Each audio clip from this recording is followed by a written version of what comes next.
And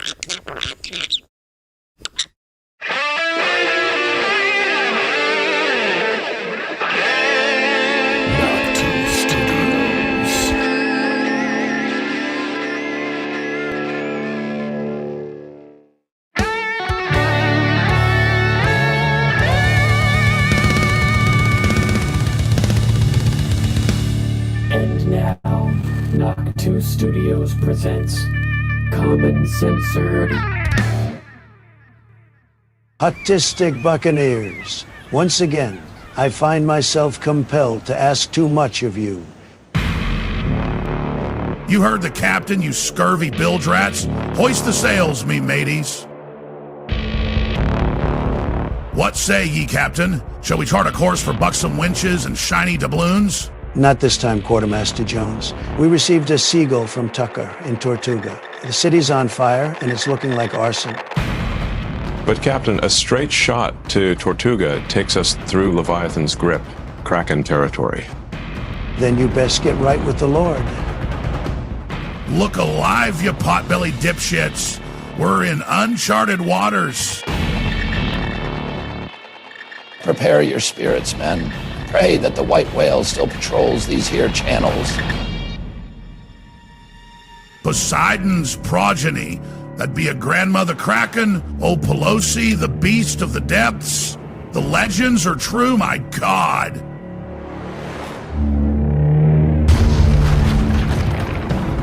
She just ripped apart the rest of the fleet, but today we say to death, you're fired. We may make it out of this yet. Look over yonder.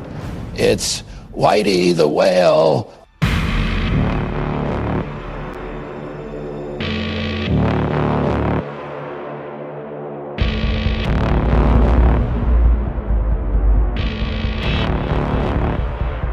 That was close. On to Tortuga. Tucker said there was a blockade. We'll have to find a way around it.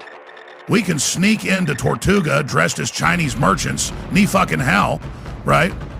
Greetings. My crew and I are just a bunch of chill Chinamen. We're here to sell some opium and maybe meet the governor. Hero prees, of selling opium. Dial it down. Hey, real Chinese guy, I could really go for some opium after I address this angry mob. Touché, Quartermaster Jones. We are going to get to the bottom of this. I'm as angry as you are about these fires. If you don't believe me, I'll stab you in the throat. I mean, hey, what's up? How to governor prepare to OD on justice.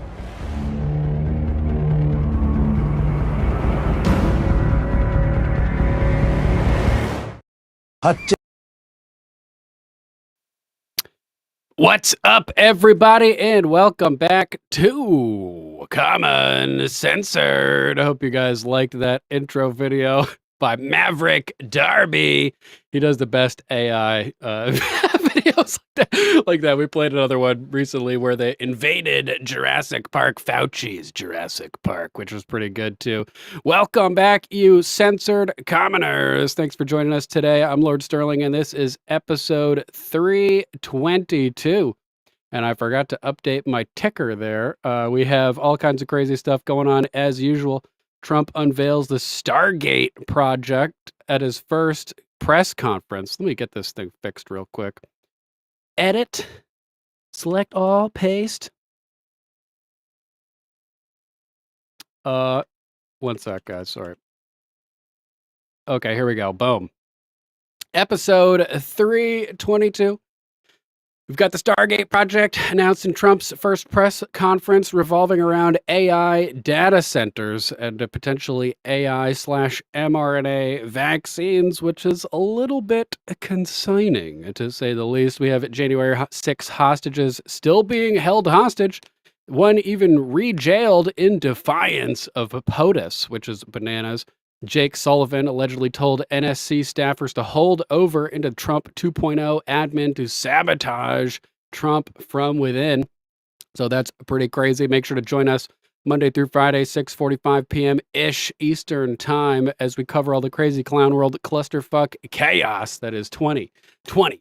Make sure to use hashtag common censored and hashtag info infantry where applicable.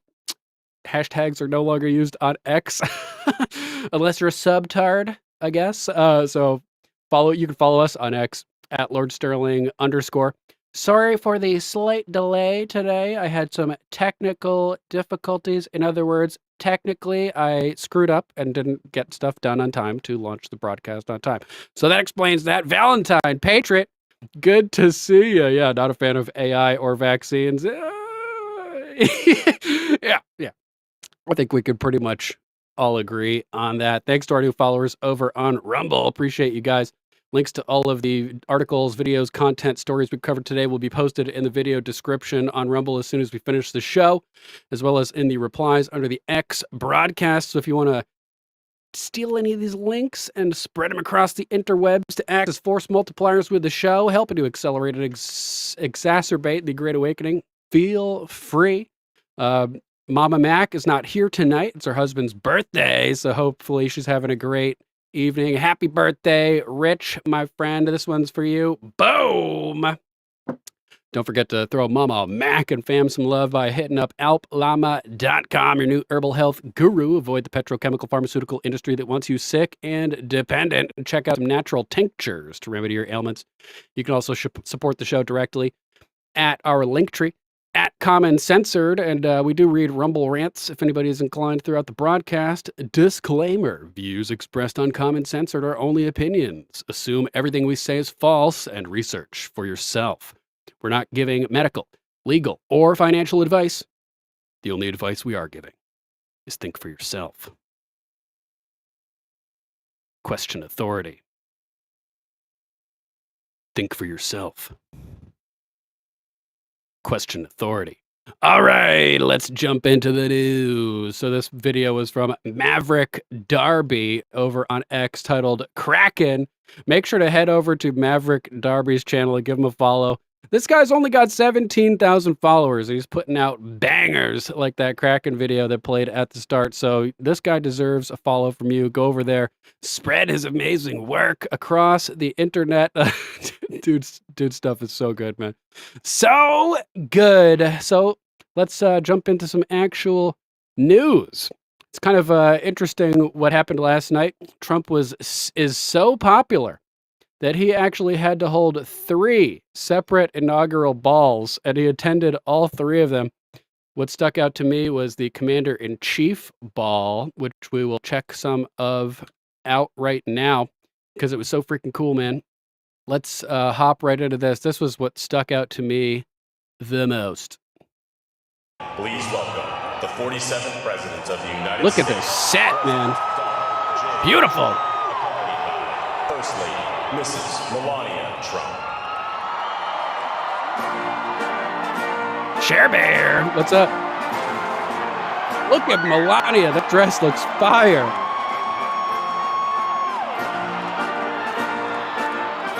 So cool. This may be the happiest I've ever seen these two as they begin to dance here on the presidential seal.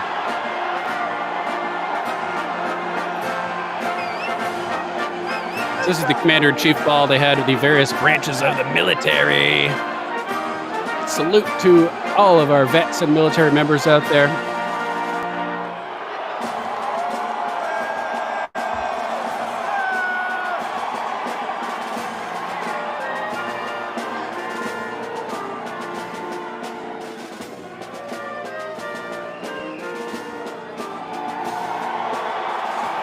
This was awesome, man.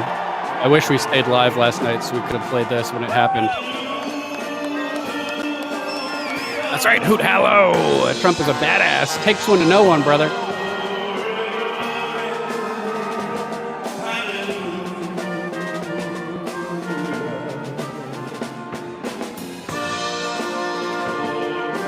Look how happy they look, man.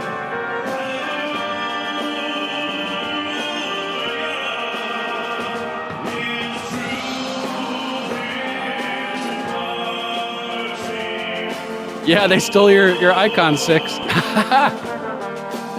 Damn, Melania. Please welcome Vice President J.D. Vance, accompanied by She stole your icon and all of our hearts in the process.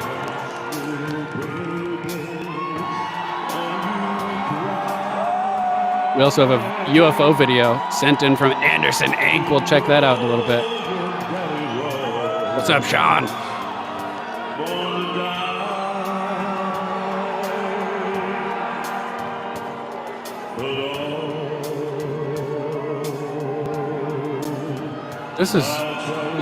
This was amazing, man.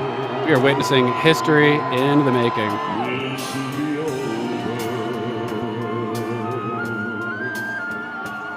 And it gets spicy in a second, too.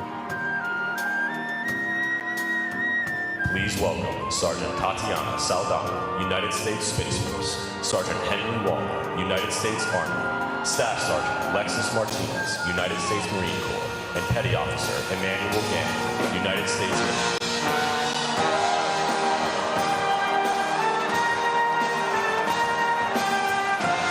Look at this. This is funny.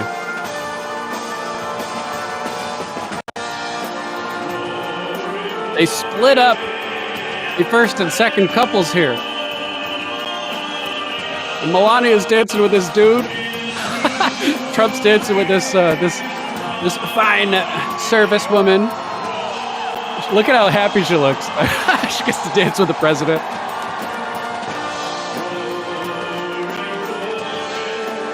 This is hilarious. Shane Kirby. What's up, Shane?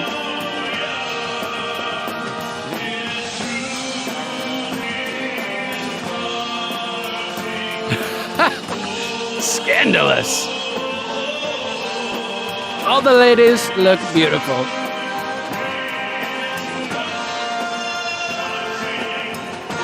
Watch the guy dancing with the Melania bows at the end of the dance. So good.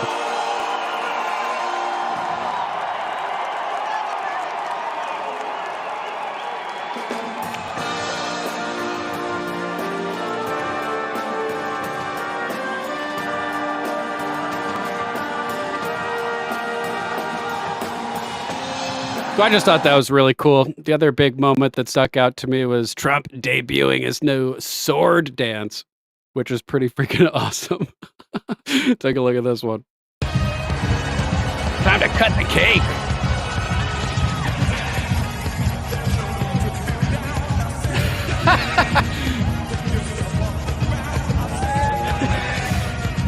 Free Castle. Uh-oh. Arm the battlements. Man, the parapets. We've been raided by Free Castle. What's up, Free Castle? If you're not already subscribed to Free Castle, hop on over to his channel. Give him some more followers. He needs some more followers. Does daily broadcasts with all kinds of good stuff. Bible studies, news, you name it. Free Castle is the place to be. So give him a follow right now. Thanks for raiding the broadcast, Free Castle. Don't watch the cows. Hold off scalders with the hot oil. It would be friendly fire. They come in peace.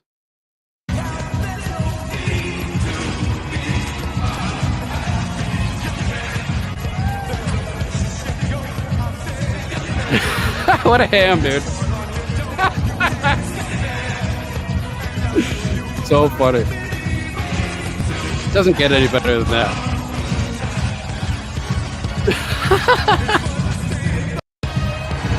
So good. So good. We also have Gunther Eagleman posting saying, I did not have Trump doing the MAGA dance while wielding a sword on my bingo card. We are so back, ladies and gentlemen. I was worried he was going to slice himself when he was cutting the cake. He had his fingers all the way around the blade. Moving it in like a saw-like motion. So funny, man. So funny. The other big moment that stuck out for me was seeing the first family arriving to the White House. And look at Barron, man. What a giant. This is unaltered footage, mind you. A very large individual. Some say Nephilim. It's understandable.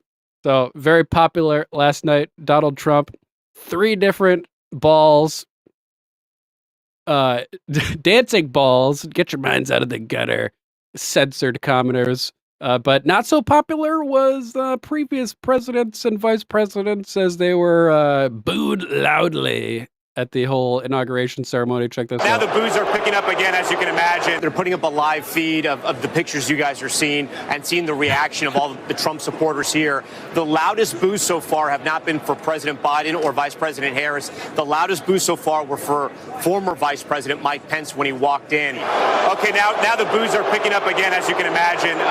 You have former Secretary of State Hillary Clinton and obviously former President Bill Clinton as well. Would say the booing now probably louder than it was for Vice President Mike Pence. So pretty interesting to watch this kind of in real time and how sort of MAGA He's world 6'9", is Cher watching. Bear. He's not quite that big big. moves right now, as you can imagine. I don't know if you guys can hear it over my mic, but boy, is that striking. Former Hilariously President Obama, edited former video that President was Obama, giant Baron. getting a resounding, as we would say in New York, a Bronx cheer here.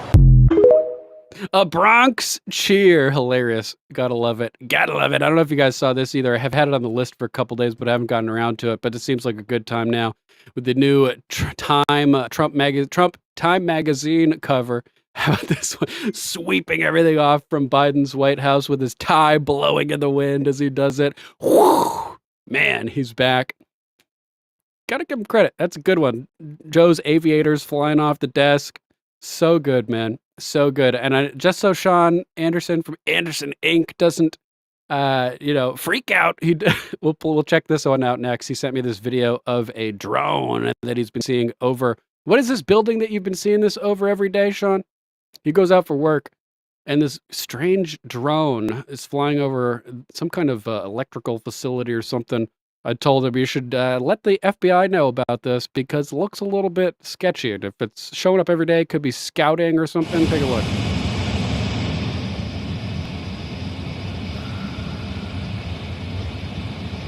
Me too, Donna. There's the drone, dog.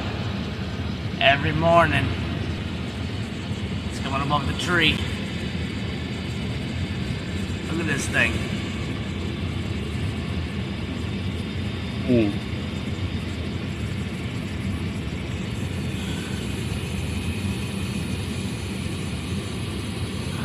Every morning, huh?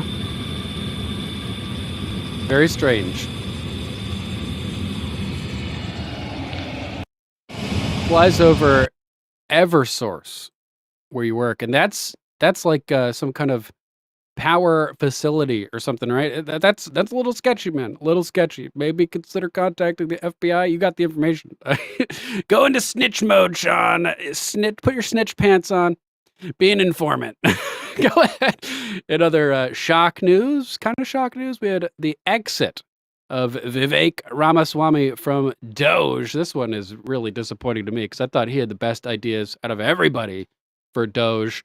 But it seemed, Greg Foreman at Black Conservative Perspective's conclusion is that it's likely that they needed a sacrificial lamb to navigate out of the H-1B calamity situation with both Elon and Vivek catching flack. So it seems like they needed someone to take the fall, and Vivek happens to be that guy. Let's watch some of this. This is, once you've won both chambers of Congress, you have a 63 majority in the Supreme Court in control of the White House. Now you have no one left to blame but to actually get the job done. And so we've preached it to the other side. It is cold as fuck out today. We've told the people, young kids on the left at universities across the country, I've told them we don't believe in victimhood, we believe in victory. But now we're going to swallow a bit of our own medicine and say we believe the same thing for our side as well. Victory is our only option. And Monday morning when Donald Trump takes office, that is not the destination of our fight. That is the start line for a battle that continues not just for the next 4 years, but for generations to come. And I truly believe, now more than ever, not in some fake politician way, but in a true way, I believe it now, that our best days as a country are actually still ahead of us. That we are not a nation in decline anymore, but a nation in our ascent, and with your help, we're gonna get there. Thank you guys. God bless you and your families. May God bless our United States of America, and may our best days as a nation be ahead. A VP dinner because it was a special occasion to celebrate a very special man who's making his country great again too. He was an inspiration to me. When I ran for president in this country at the age of 37, there was one guy who I looked to abroad who said, this guy gets it. He was Doge before there was Doge in America. He is the man who understands that freedom is the quality that man is endowed with, that no bureaucracy or no system will hold us back from realizing the maximum of our own God-given potential. And while that is the American way, he is now leading the way in Argentina to make it so as well. Looks like now Elon's going to be the sole lead. To the leader of Argentina, Javier Milei, our hero. Thank you. Thank you. Very big pleasure for me. All right, guys, so we got to talk about a topic that honestly is not enjoyable for me to talk about, but we have to talk about it because we've talked about Vivek Ramaswamy so much on this channel, and it just wouldn't be right not to cover this bombshell story about Vivek, which is that apparently he's no longer going to be a part of Doge. Now, I know most of you guys are probably thinking, what happened? Why is he not going to be a part of Doge? Well, I'm going to tell you guys what I think, because the media is trying to paint the narrative that Vivek basically got kicked out of Doge. Now, I personally do not think that the mainstream media's narrative is accurate for the right reasons. Okay, I'm not saying that it is not accurate to say that Vivek probably got kicked out, but I think it's more complicated than that. Okay, so I'm going to get into that, but first I want to read this post from Vivek that basically confirms the rumors that the mainstream liberal media was putting out there that he was not going to be a part of Doge. He says, quote, "It was my honor to help support the creation of Doge. I'm confident that Elon and team will succeed in streamlining government. I'll have more to say very soon about my future plans in Ohio. Most importantly, we're all in to help President Trump make America great again." Yeah, so here's the deal. Vivek reportedly wants to run for governor of Ohio. Okay, now remember the last time we discussed the governor of Ohio, Mike DeWine, we were talking about who he is going to appoint to replace J.D. Vance in the Senate, because J.D. Vance is the vice president now. And there were reports that Trump was pushing Vivek towards taking that Senate seat. So keep that in mind. Ultimately, Vivek did not get chosen. Another Republican got chosen. And now Vivek is rumored to be running for governor of Ohio because Mike DeWine is termed out. So just keep that in mind, okay, that Trump urged Vivek to try to get that Senate seat. Okay, because again, the narrative that is being created here from the mainstream liberal media is that Vivek got kicked out for reasons that I'm going to talk about. But first, I want to play a clip from the mainstream liberal media and how they covered this story when it broke. Take a look. And he shows some examples of why their coverage may not be entirely accurate, which are pretty telling to me. You have some information about Vivek Ramaswamy and his plans. Yeah, Savannah, Vivek Ramaswamy has an interesting distinction here as someone who will be departing an administration and a post that didn't actually exist yet before he departs it.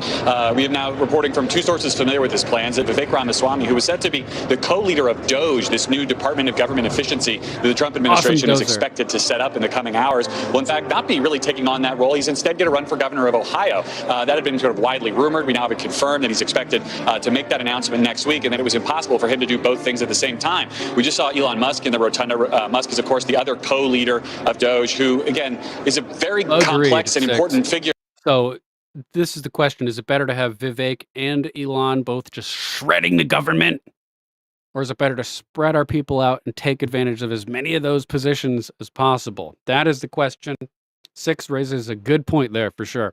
In Trump world, he has no formal role. Doge itself is something of an outside consultancy. It's not clear how much authority they will have. But nevertheless, Musk, with all of his entanglements with the federal government, particularly in the form of SpaceX's rocket company, which has billions of dollars in contracts with the government, will now be in charge of finding, he says, $2 trillion in cuts to the federal budget. Now, in recent weeks, he's walked that number back, suggesting that a more realistic goal might be $1 trillion. But Musk and the team that they've put in place in some of these agencies will now be moving forward without the services of fellow entrepreneur and tech executive Vivek Ramaswamy, instead setting his sights on governor of Ohio. Yeah, so you seen that, you heard that. Okay, so what I found to be fascinating about this exit from Doge, from Vivek Ramaswamy, is the reports from the media in regards to why. Okay, so there's basically two reasons, according to the media. One, Elon Musk didn't necessarily like how much Vivek had been working on Doge. Okay, according to the reports, and again, I'm not saying that these reports are true. Obviously, they are anonymous sources, so we really don't know.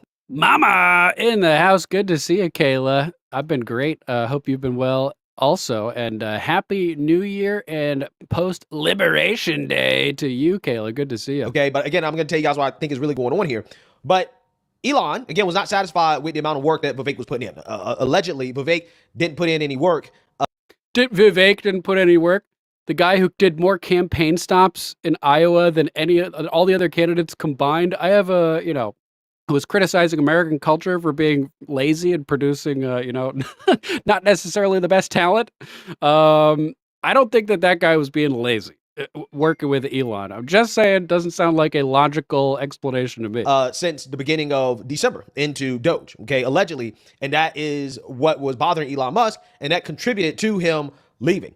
And then they also go on to say that Vivek had pissed off some people in Trump world, okay? And some articles say he had pissed off Trump or irritated Trump due to the H-1B visa debate, okay? Which Trump basically came out in support of H-1B visas, okay? And Vivek, we all know, got a whole lot of backlash from the MAGA base due to his probably poorly worded message about the current work ethic and current culture of America that a lot of people didn't like. That, again, I really do think that this would be controversial if, Vivek just said something like, hey, as a culture, we value the Cardi B's and the OnlyFans models too much, and we don't value the scientists, the engineers, the mathematicians.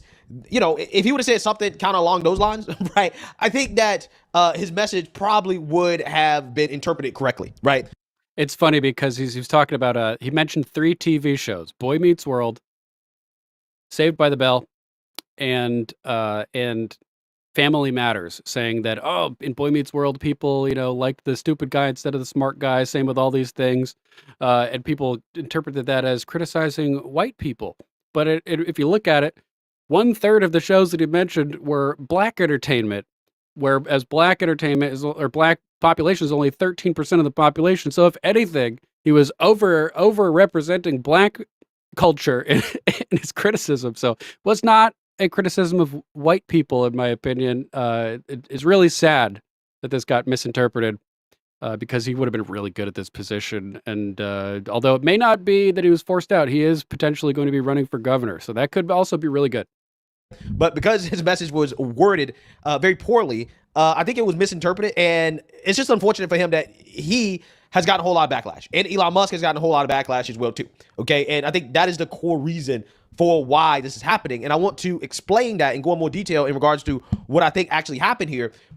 Yeah, I agree. Eddie was not lying. I've repeatedly brought out my book that I have, The Deliberate Dumbing Down of America, the telephone book-sized book by Charlotte Thompson Iserby, former Assistant Secretary of the Treasury of the Education Department, who exposed the systematic destruction of the education system over the past century. So I think, it sucks to hear tough criticism, and people definitely did not take it well in this case. That's for sure. Because these explanations from the media that there is some issue between Trump and Vivek just really doesn't make sense when you actually watch the inauguration, because Vivek was on stage with Trump as a member of his cabinet.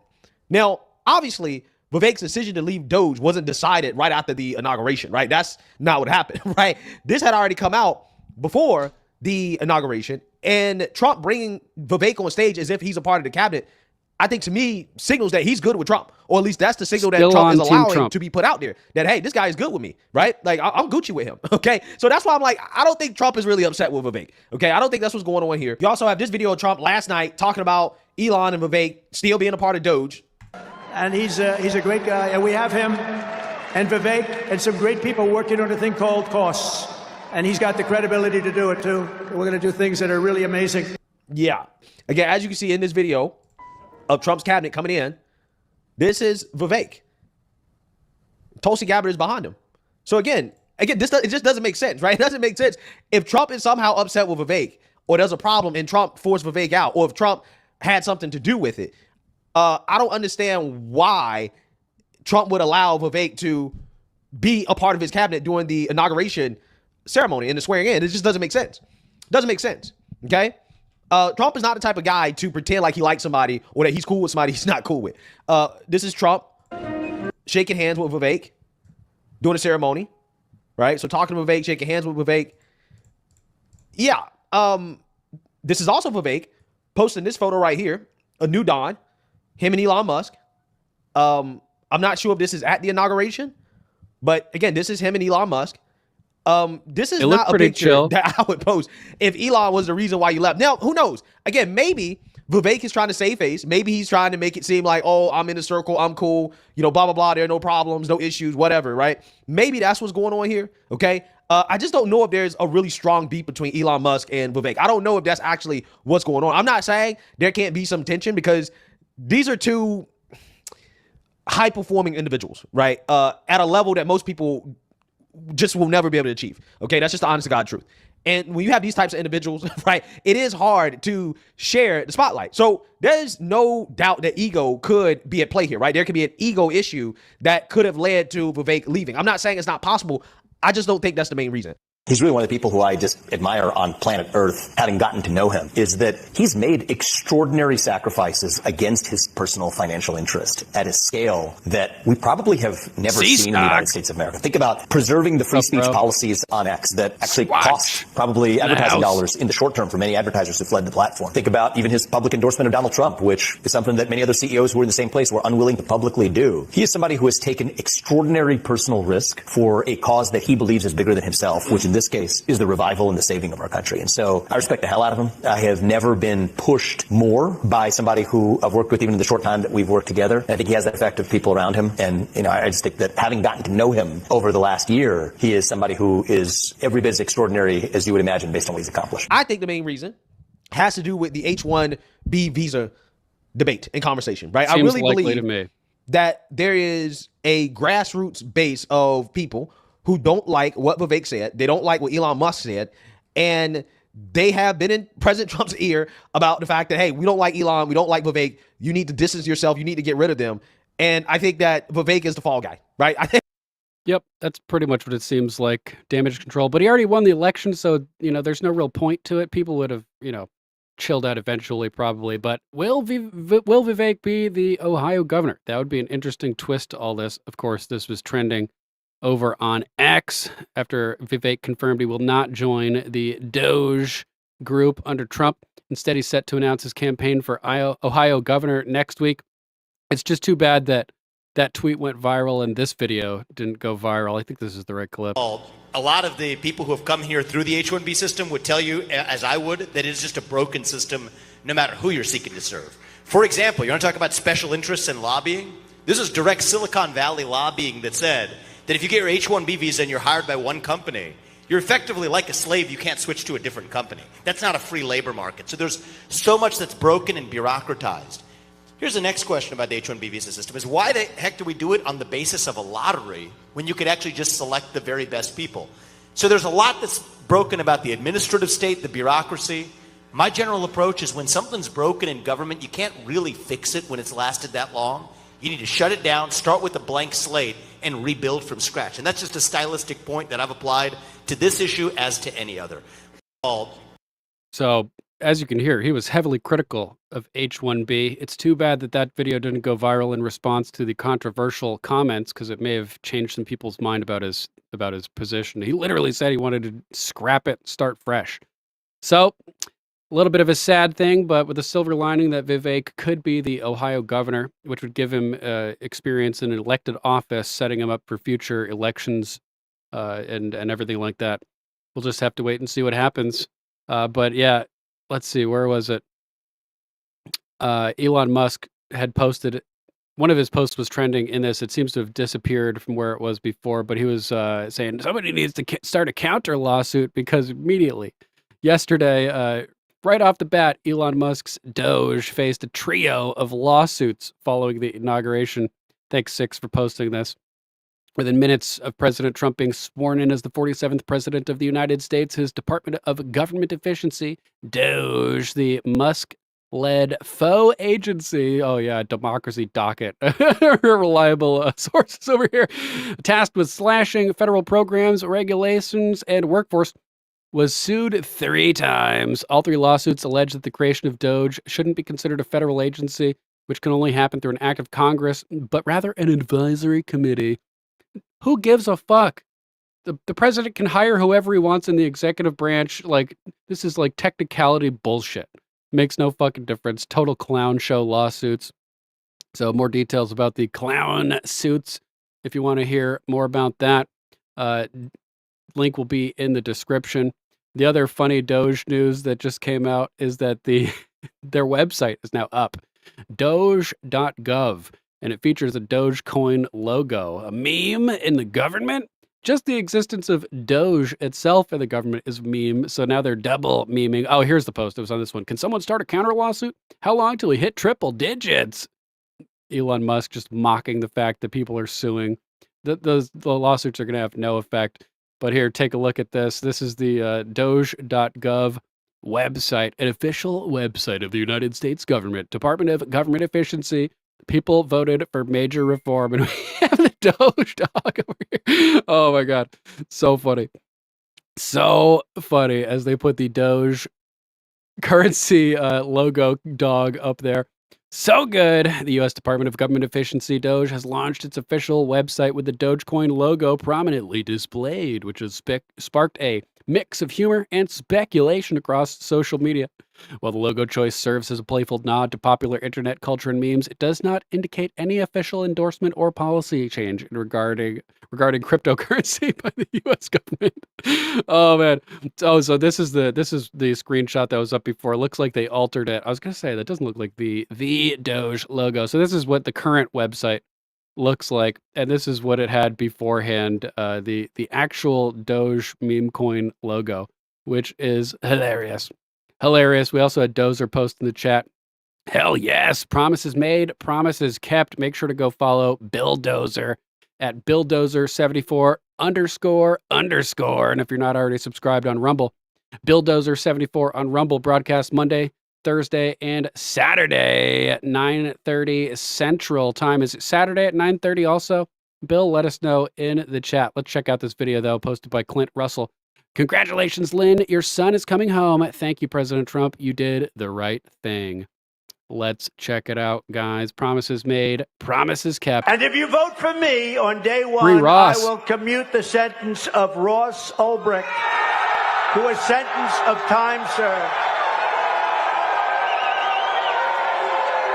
And if you vote for me on day one. Look at this. So he posts, he said he would free him. Now we have, I just called the mother of Ross William Ulbricht to let her know that in honor of her and the libertarian movement, which supported me so strongly, it was my pleasure to have just signed a full and unconditional pardon of her son, Ross. The scum that worked to convict him were some of the same lunatics who were involved in the modern-day weaponization of government against me.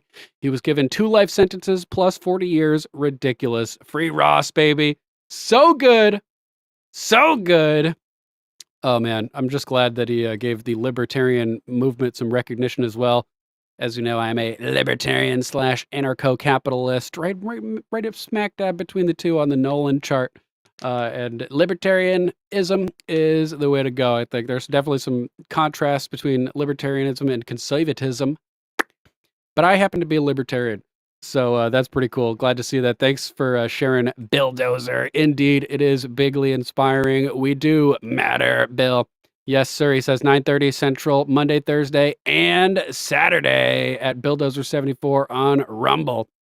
We also have a video from recently of Javier Milei offering his services to Doge. Elon Musk reposting Mario Nawfal's tweet with the double flame seal of approval. Milei, we've cut 900 regulations and offered to help Trump and Elon do the same. Here's the video. To date, we've eliminated more than 900 regulations at a rate of more than 3 per day. Along these lines, we have made ourselves available to President Trump and my friend Elon Musk to share what we have learned at the Ministry of Deregulation to help them begin the deregulation process here too. So that's awesome. And the reason why it matters is this, as Elon posted the other day, reposting again Mario Nawfal on January 17th, Argentina hits record trade surplus in Milei's first year. 1 year. And they went from in the gutter to record trade surplus. Following this path, our future is brighter than 1,000 suns. Under Milei's leadership, Argentina turned a $7.94 billion trade deficit in 2023 into a record-smashing $18 to $19 billion surplus in 2024, surpassing previous high of $16.89 billion in 2009.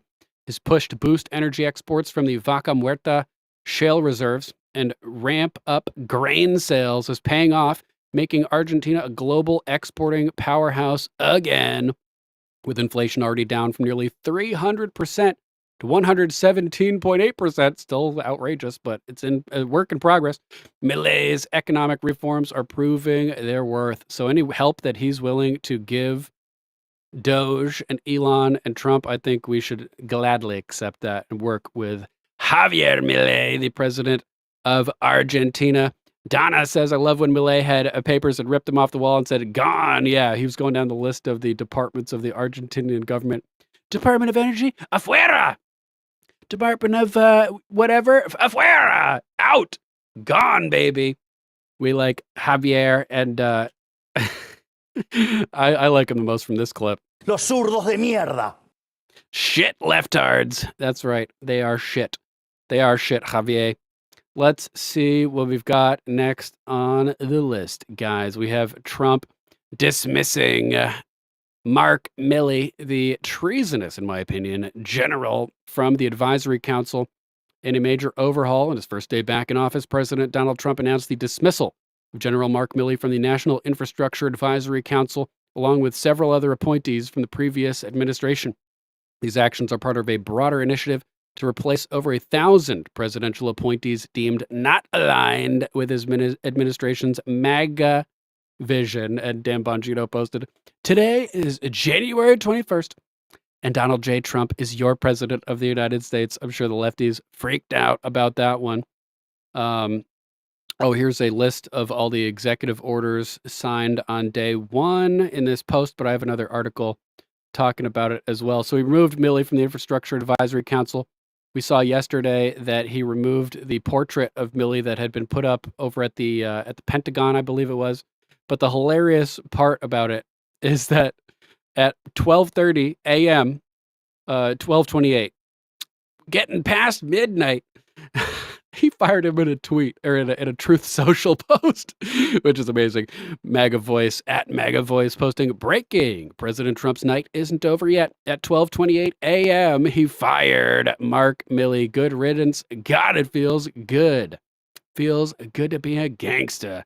You're fired. President Trump posting, our first day in the White House is not over yet. My presidential personnel office is actively in the process of identifying and removing over 1,000 presidential appointees from the previous administration who are not aligned with our vision to make America great again. Let this serve as official notice of dismissal for these 4 individuals, with many more coming soon. Jose Andres from the President's Council on Sports, Fitness, and Nutrition. Mark Milley from the National Infrastructure Advisory Council. Brian Hook from the Wilson Center for Scholars, and Keisha Lance Bottoms from the President's Export Council. You're fired! Oh yeah, baby. Been waiting so long for a you're fired from President Trump. So just hilarious firing him through a tweet. Kind of like how James Comey discovered he was fired by watching a news broadcast. Hilarious. Laura Loomer posting about it, laughing too. It's almost 1 a.m. and President Trump just fired Mark Milley from the National Infrastructure Advisory Council on Truth Social. Hilarious. Hilarious, hilarious. The first guy that he listed in his post, Jose Andres. You may remember him from this, the man who was photographed with would-be assassin Ryan Routh, was later honored by Biden with a Presidential Medal of Freedom. Talk about sending a signal. Given the guy pictured with the attempted assassin, Medal of Freedom. He knew exactly what he was doing. So he released a statement after being fired by Trump. The man who was previously photographed with would-be assassin Ryan Routh released a statement after his firing from Trump on Truth Social. Jose Andres quickly responded to the firing, insisting that he'd already resigned before Trump's announcement. However, critics were quick to question why he would need to resign if his term was already set to end, calling his explanation nonsensical. He said, quote, "I submitted my resignation last week. My 2-year term was already up. I was honored to serve as co-chair of the President's Council on Sports, Fitness, and Nutrition. My fellow council members, unpaid volunteers like me, were hardworking, talented people who inspired me every day. I'm proud of what we accomplished on behalf of the American people, like a historic partnership between the White House and every major sports league to increase access to sports and health programs for kids. I hope Donald Trump exercises his presidential authority so the council can continue to advocate for fitness and good health for all Americans. Don't worry, RFK's got that covered, bro. RFK Jr. will be all over that.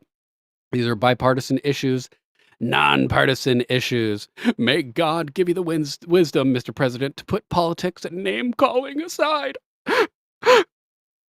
and instead lift up the everyday people working to bring America together. Let's build longer tables." Yeah, so if your term was up, then why did you even need a resignation? And if you put in your resignation likely 2 weeks notice a week ago, then you were still employed and you still got fired. So peace, bitch. That's what you get for cavorting with the enemy. So here he is with Ryan Routh. There he is with Joe Biden following being pictured with Ryan Routh. So bye-bye. Good riddance. See you later, loser. So who sent this to me? Whiplash? Somebody sent this to me. Apparently, Justice Roberts had messed up Trump's oath at the beginning. The judges in D.C. don't have their oaths done properly, nor does Biden's cabinet. If they get prosecuted for anything related to their oaths being not being official, making Trump's illegitimate would make this harder. Trump then didn't touch the Bible, so everyone could see that it needed to be redone. They don't want people talking about this because it's that important an issue. So I thought that was kind of interesting. And he did kind of point to Roberts at the end of the oath. It looked like he was thanking him, but in this context, who knows? It could have been him saying, I saw what you did there, screwing up the oath. So who knows? It was interesting, though. He didn't have his hand on the Bible. Something weird was going on. He probably ended up doing it again behind the scenes or something. But highly weird. And I like this headline that we'll cover next, as after 4 years of suffering through a dementia-riddled lunatic in the White House, after 4 years of covering up Biden's dementia, President Trump shocks the media by taking questions from reporters in the Oval Office while signing executive orders and January 6 pardons. We watched that live last night, so we won't belabor everything that happened there. But it is funny, the total contrast. He asked Peter Doocy, who was with the press in the Oval Office, did Biden ever do a press conference like this in the Oval Office while doing things? And Peter Doocy was like, nope, not once. So yeah, total giant contrast with transparency as they described each executive order, what it does, why they're doing it, and he signed them. I thought that was really cool. History in the making. Let's cover some more of Biden's hypocrisy. This is a funny post from End Wokeness at End Wokeness just 10 days ago. Biden said he will only pardon individuals who committed crimes. Then today he pardoned Fauci, Milley, Cheney, and everyone on the January 6th committee. So which one is it, Joe Biden? Sir, on pardons, have you ruled out a pardon for yourself? Or also, sir, on pardons, have you ruled out a pardon for yourself or any other additional members of the family? For myself? Yes, sir. What would I pardon myself for? That's what I'm asking. No, I have no contemplation of pardoning myself for anything. I didn't do anything wrong. Mr. President, would you comment on Meta's decision to... So he's only going to pardon people that do things wrong. He didn't do anything wrong, so he doesn't need a pardon. And as we covered yesterday, accepting a pardon under the 1915 Supreme Court ruling is an admission of guilt. So Fauci supposedly accepted the pardon, but said, I'm not guilty. That's not how it works, Fauci. If you accept the pardon, you're guilty. But with these blanket pardons, like, how does that make any sense? There needs to be a specific charge, a specific incident. If you just blanket pardon anybody, then if anybody accuses them of any crime throughout that time period, they're just automatically guilty if they accept the pardon? So you could just call Fauci a rapist, allegedly, and he's automatically guilty because he accepted a blanket pardon? I don't know. I don't know. It's weird. Doesn't seem like this is logically consistent. There needs to be a specific incident, a specific charge that you're pardoned from. The idea of blanket pardons just makes no sense to me. We also have a last-minute executive order from Biden with a sneaky change to the continuity of government system. Let's check this one out. Last-minute executive order. Biden's sneaky changes to continuity of government by Colin Campbell at Project Constitution. In the final hours of his presidency, Joe Biden has enacted a significant yet potentially under-the-radar executive order that modifies the national continuity policy previously established by Donald J. Trump in 2020. This move, occurring just before the transition of power, has sparked concerns and speculation about its motives and implications. The original order, in December 2020, President Trump issued Executive Order 13961, which was designed to ensure a proactive approach to maintaining national security and government functionality during emergencies.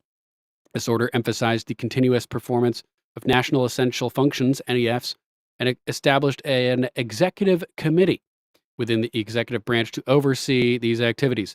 The policy aimed at reducing reliance on reactive measures like personnel relocation instead of focusing on strategies to minimize disruptions and distribute risks effectively. So Biden's last-minute changes. Biden's new executive order revokes key sections of Trump's Executive Order 13961, fundamentally altering the approach to continuity of government. Here's what changed. Revoking sections. Biden revoked sections 1, 3, 4, 5, and 7 of the original order, which included the establishment of the executive committee responsible for coordinating continuity efforts across the executive branch. Seems like a dumb idea. Restructuring. The remaining sections were renumbered, and the language was tweaked to reflect a shift in oversight. Hopefully Trump knows about this and just reverses it. Natron 248. Holy balls, dude. So good to see you. I've been wondering for months, where is Natron? Where is Natron? I tried sending you messages and everything, man. Happy New Year, bro. Happy post-Liberation Day. So good to see you, man. Hope everything is well with you. And thanks for joining us today. Thanks for joining us. So, next we have a shift in control. Instead of the executive committee, oversight now falls to the, quote, Restricted Principles Committee, which is described in a national security memorandum from January 19th, 2025. This committee comprises leadership from multiple branches of government, suggesting a more distributed or perhaps diluted control over continuity planning, taking things out of the president's control. The implications and motives. The shift from a single executive branch committee to a multi-branch committee might imply a move towards a more, quote, reactive rather than proactive approach to governance, emergency governance. Critics might argue this could lead to slower decision-making in crisis situations due to the involvement of more stakeholders. Here are some points of concern. Reactive versus proactive. By changing the structure. Oh, nice, dude. That's so good. I'm glad you've still been with us. Glad you're okay. I was worried about you, man. I was worried. Glad you're okay, bro. By changing the structure, there's a concern that the government's response to emergencies might become less anticipatory, potentially affecting the speed and effectiveness of crisis management, control, and decision-making. The transfer of power from a centralized executive committee to a broader interbranch committee raises questions about who holds the real authority in a national emergency and how decisions will be made. So they're trying to take it out of Trump's control, so that they can sneak in there and try to usurp the entire government, probably in the context of a national emergency. Like if they were to try to take out Trump, they could sneak control away from J.D. Vance, potentially, who may not know about all of this. Donnie screwed Stormy. Oh, wow. Nice to meet you, is it? Are you friend or are you a foe? Wanted on multiple occasions, Trump said he wanted quick e-trials like in China and capital punishment for drug dealers, but now he pardons Ross Ulbricht. Can one of you MAGA morons explain that? Yeah, we can explain that. Bye-bye. Bye-bye. Bye-bye, troll. We'll catch you on the flip side. We can explain it, but I think you could probably do your own fucking research. So have fun with that. Next, public and export reaction. While the full ramifications of these changes are yet to be understood, they've already stirred a mix of concern and curiosity among the public and experts. The move is seen by some as a strategic last-minute policy adjustment, potentially aimed at influencing how the incoming administration under President Trump will handle continuity and emergency governance. So, looking forward as we stand on the brink of another presidential transition, the community is urged to stay vigilant. The hope is for a seamless transfer of power, but these executive actions at the 11th hour have cast a shadow of uncertainty. Experts are encouraged to weigh in on the potential impacts of these policy shifts, particularly in the context of national security and governance continuity.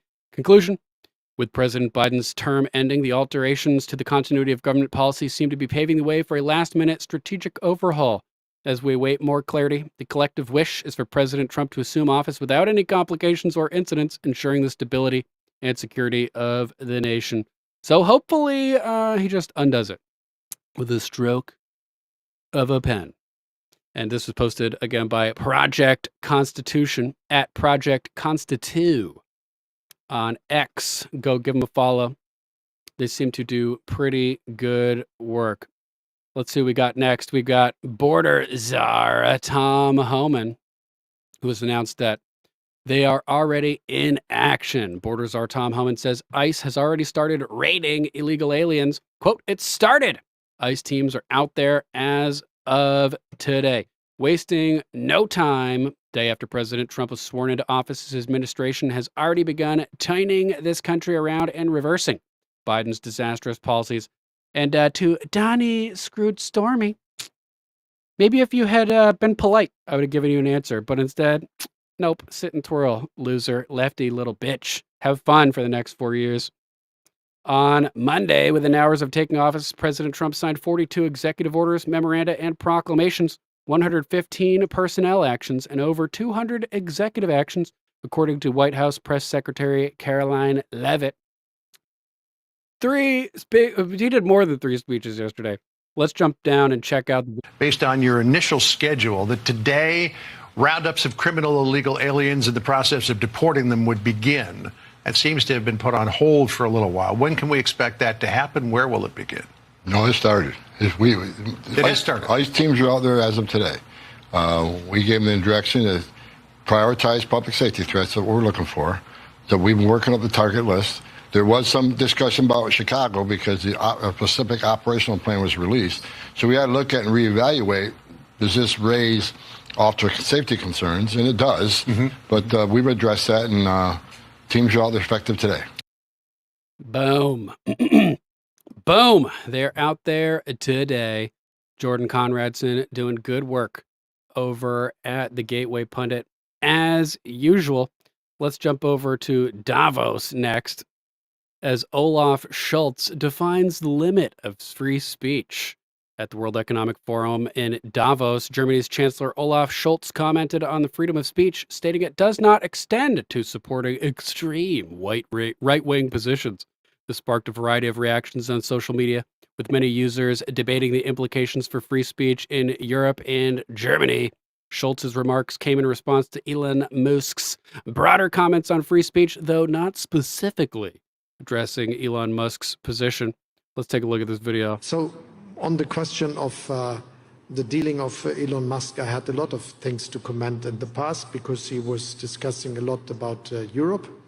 And just to repeat what I already said, we have the freedom of speech in Europe and in Germany. Everyone can say what he wants, even if he is a billionaire.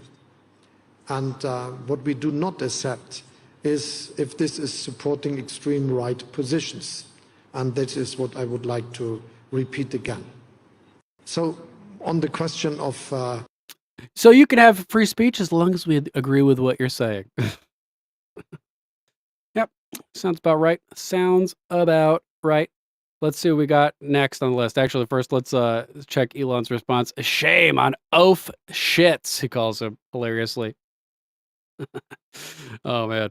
Classic. Dr. Simon Godek. Socialist German Chancellor Olaf Scholz just declared that there's freedom of speech in Germany and Europe unless it's an, quote, extreme right-wing position. Translation, you can say whatever you want as long as he agrees with it. And who defines what's, quote, extreme right wing? Schultz himself.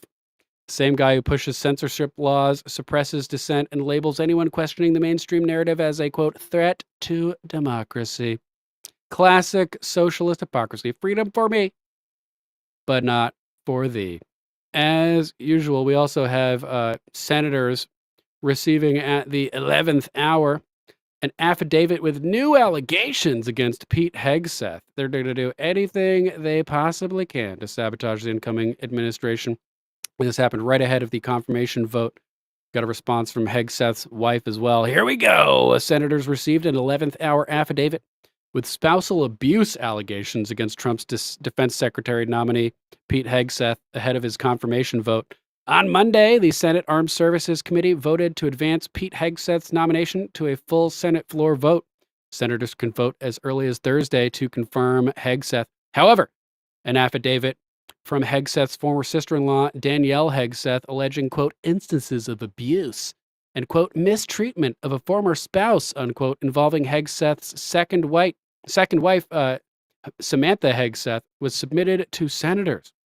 Samantha Hegseth responded to the allegations via email, according to NBC News, quote, first and foremost, I have not and will not comment on my marriage to Pete Hegseth. I do not have representatives speaking on my behalf, nor have I ever asked anyone to share or speak about the details of my marriage on my behalf, whether it be a reporter, a committee member, a transition team member, etc. Samantha Hegseth added, quote, I do not believe your information to be accurate, and I have CC'd my lawyer. There was no physical abuse in my marriage. This is the only further statement I will make to you. I've let you know that I am not speaking and will not speak on my marriage to Pete. Please respect this decision. Tina Parlatore, an attorney for Pete Hegseth, blasted Danielle Hegseth for her false allegations. Quote, Sam has never alleged there was any abuse. She signed court documents acknowledging that there was no abuse and recently reaffirmed the same during her FBI interview. Belated claims by Danielle Dietrich, an anti-Trump, far-left Democrat who's divorced from Mr. Hegseth's brother and never got along with the Hegseth family, do nothing to change that, Tim Parlatore said in a statement to NBC News. After an acrimonious divorce, Miss Dietrich has had an axe to grind against the entire Hegseth family. Parlatore added, quote, Miss Dietrich admits that she saw nothing, but is now falsely accusing Sam of both lying to the court and to the FBI because of private, undocumented statements that she allegedly made 10 years ago. NBC News reported that senators received the affidavit Tuesday from the former sister-in-law of Defense Secretary nominee Pete Hegseth. So just completely ridiculous. Not anonymous sources, but unverified word of mouth. And that goes against sworn statements by the woman in question. So hopefully the senators are smart enough to ignore this obvious nonsense. Because otherwise, it's going to be a pain in the ass, man. It's going to be a pain in the ass. Another trending topic on X, Trump initiating major administrative purge. On his first day back in the White House, President Donald Trump has announced the dismissal of over 1,000 appointees from the previous administration, including notable figures like Andres and Mark Milley. Additionally, Trump signed an executive order ending remote work for federal employees, as we saw last night, mandating their return to office environments. These actions signify a major administrative shift and reflect Trump's intent to realign government personnel with his vision. So, pretty fire. I am hoping that we learn very quickly who the rest of these 1,000+ people are. Sir, the next item, as you announced in your speech, is a requirement that federal workers return to full-time in-person work immediately. Great team. You're fired.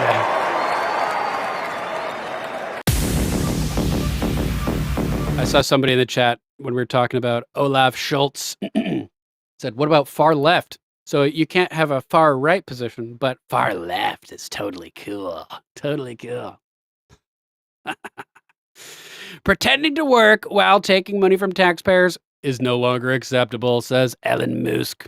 No more showing up to work 1 day a month, says Don Jr. If you're going to collect a paycheck from the government, You actually have to show up to work.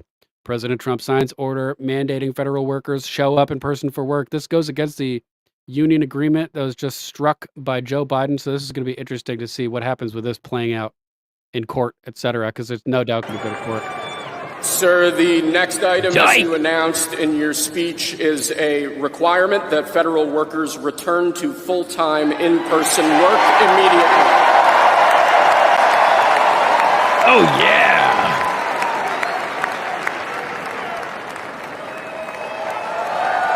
Booyah, Grandma.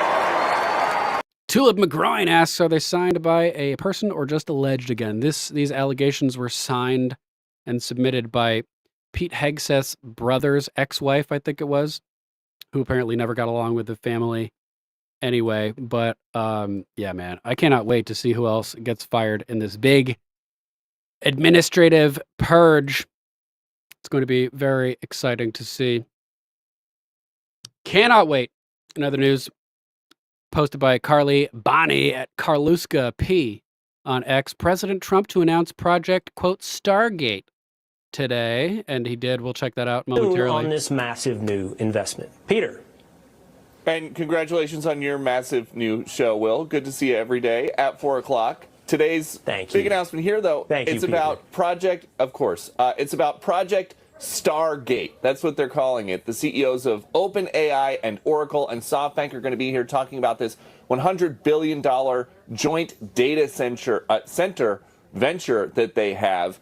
The action today follows about 200 executive actions yesterday, and the most immediate policy changes that we have seen so far are immigration policy changes. In fact, right now, ICE agents are out there rounding up and arresting illegal immigrants.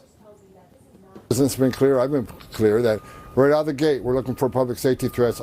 Boom, so we saw that. Let's hop over to Trump's first press conference as the new president and check out what ended up happening over here. President Trump right now. Here he is live in Washington, D.C. And this is a little unnerving. Nice to see you. Some very familiar faces. Well, thank you very much, and it's an honor to be here today. We have first full day as president. We're back. And we had a great first term, but we're going to have an even better second term. And I think we're going to do things that people will be shocked at. We're starting off with tremendous investment coming into our country at levels that nobody's really ever seen before. And they're very happy with the fact that I won the race and that they feel confident in their investments. And it's big money and high quality people. So my first day back from having a nice life, it's my honor to welcome three of the world's leading technology CEOs. And in the case of Larry Ellison, it's well beyond technology. He's sort of CEO of everything. He's an amazing man and an amazing business person. But to announce the largest AI infrastructure project by far in history, and it's all taking place right here in America. As you know, there's great competition for AI and other things, and they're coming in at the highest level. We're joined by Oracle Executive Chairman Larry Ellison, SoftBank CEO, my friend Masa Yoshi-san, and CEO of OpenAI, and I would say the by far the leading expert based on everything I read, Sam Altman. So that's great that you're coming in together. That's a massive group of talent and money. Together, these world-leading technology giants are announcing the formation of Stargate. So put that name down in your books. Stargate. Just so happens to be my favorite TV series of all time, all the Stargate series. So I used a picture of the Stargate over here and put Trump as if he just came out of the Stargate doing his dance on the thumbnail for today's episode. I thought it was funny. I don't know if you guys will think it's funny, but Stargate is the best. If you haven't watched it, check it out. Super good. Because I think you're going to hear a lot about it. in the future, a new American company that will invest $500 billion at least in AI infrastructure in the United States and very, very quickly, moving very rapidly. AI, hot button topic, obviously, super dangerous, could wipe us out. But it's probably better that we do it as opposed to China or something else. So it's kind of good that this is being done here, but nonetheless, like the problem with AI is that it's inevitable. We're not going to circumvent it, like the nuclear bomb. Probably better if we're running the best AI, but they probably already have all kinds of super advanced AI in the secret space program. So I don't know. This is all Creating crazy. over 100,000 American jobs almost immediately.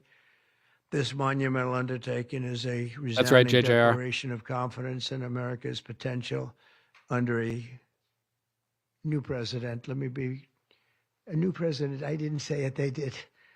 So I appreciate that, fellas. But it'll ensure the future of technology. What we want to do is we want to keep it in this country. Yeah, might be important to keep it in this country. And yeah, JJR mentioned the Stargate project from the 1950s.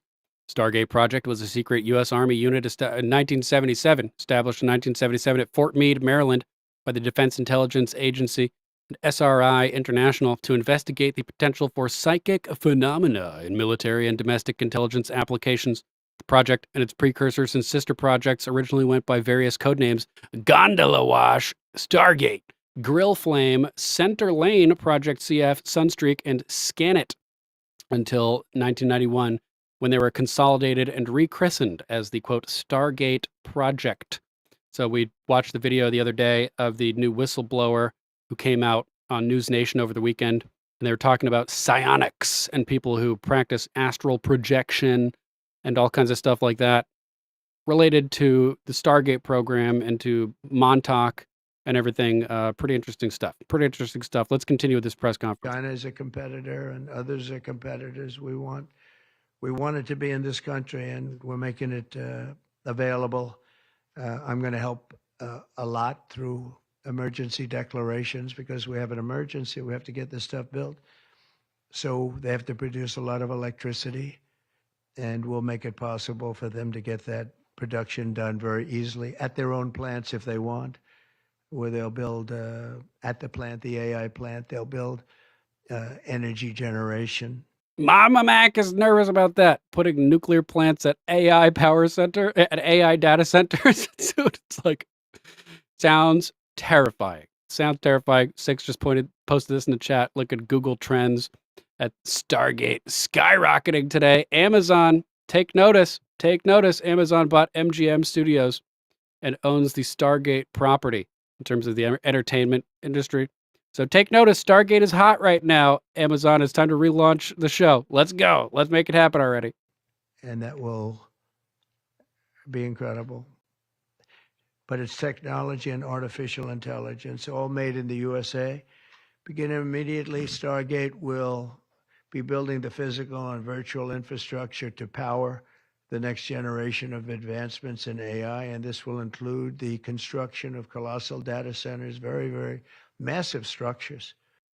So the Stargate name in terms of this probably like comes from the idea of reaching to the stars. They think that this technology will take us to the next level, essentially. So this is our gate to the stars. It's what this seems, in my opinion, what it seems like, in my opinion.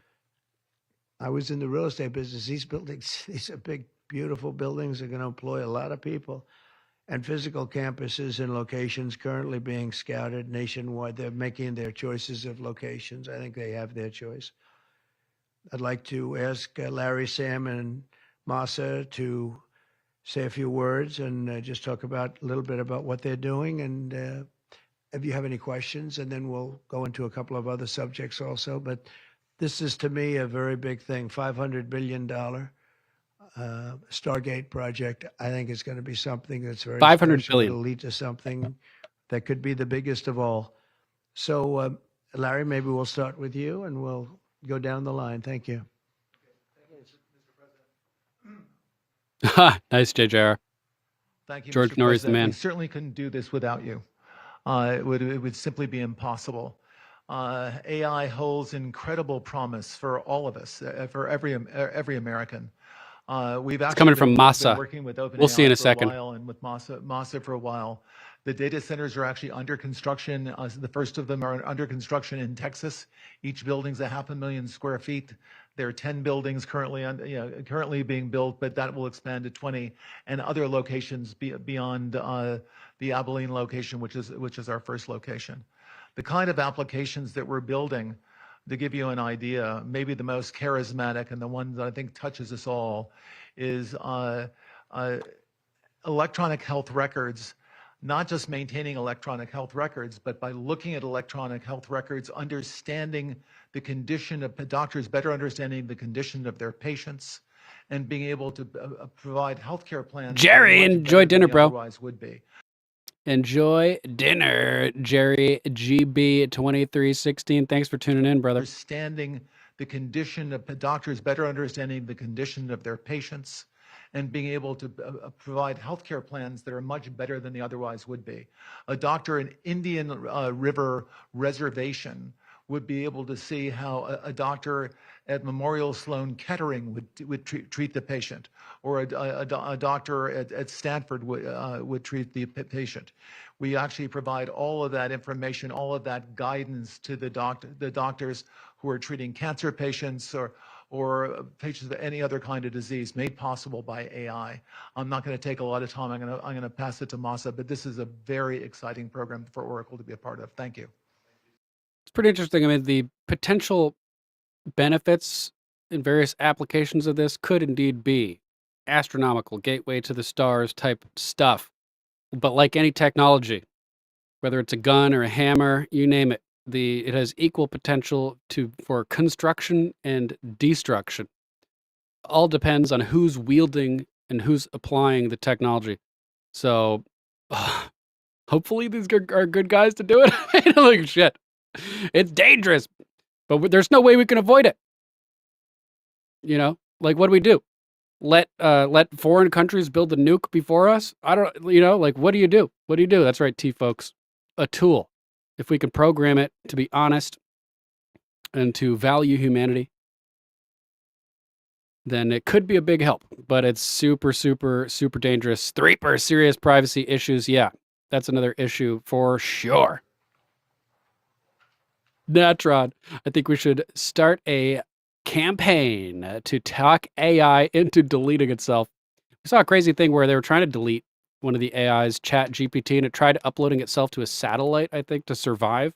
So is it self-aware? Is it conscious? Does it have, is it a, when you create life in that Pandora's box, you're endowing your creation with certain rights, potentially. So at what point is something conscious?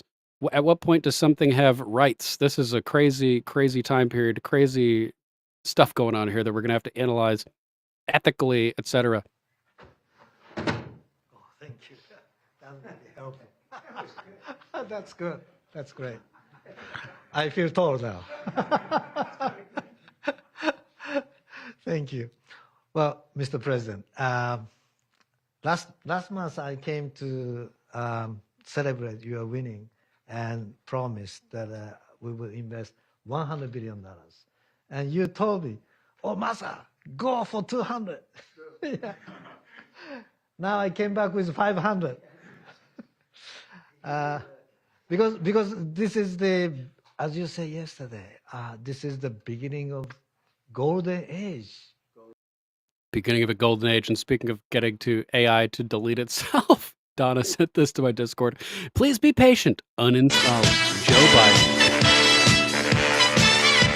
Please be patient. Your country will be restored soon. Hilarious. Good to find, Donna. Nice one. Thanks for sharing. Of America. This is one great example, I think. Right? We wouldn't have decided to do this. I think so. This is the beginning of golden age. We wouldn't have decided unless you won. And yesterday we agreed, we signed to make this happen. Great. Because of this day.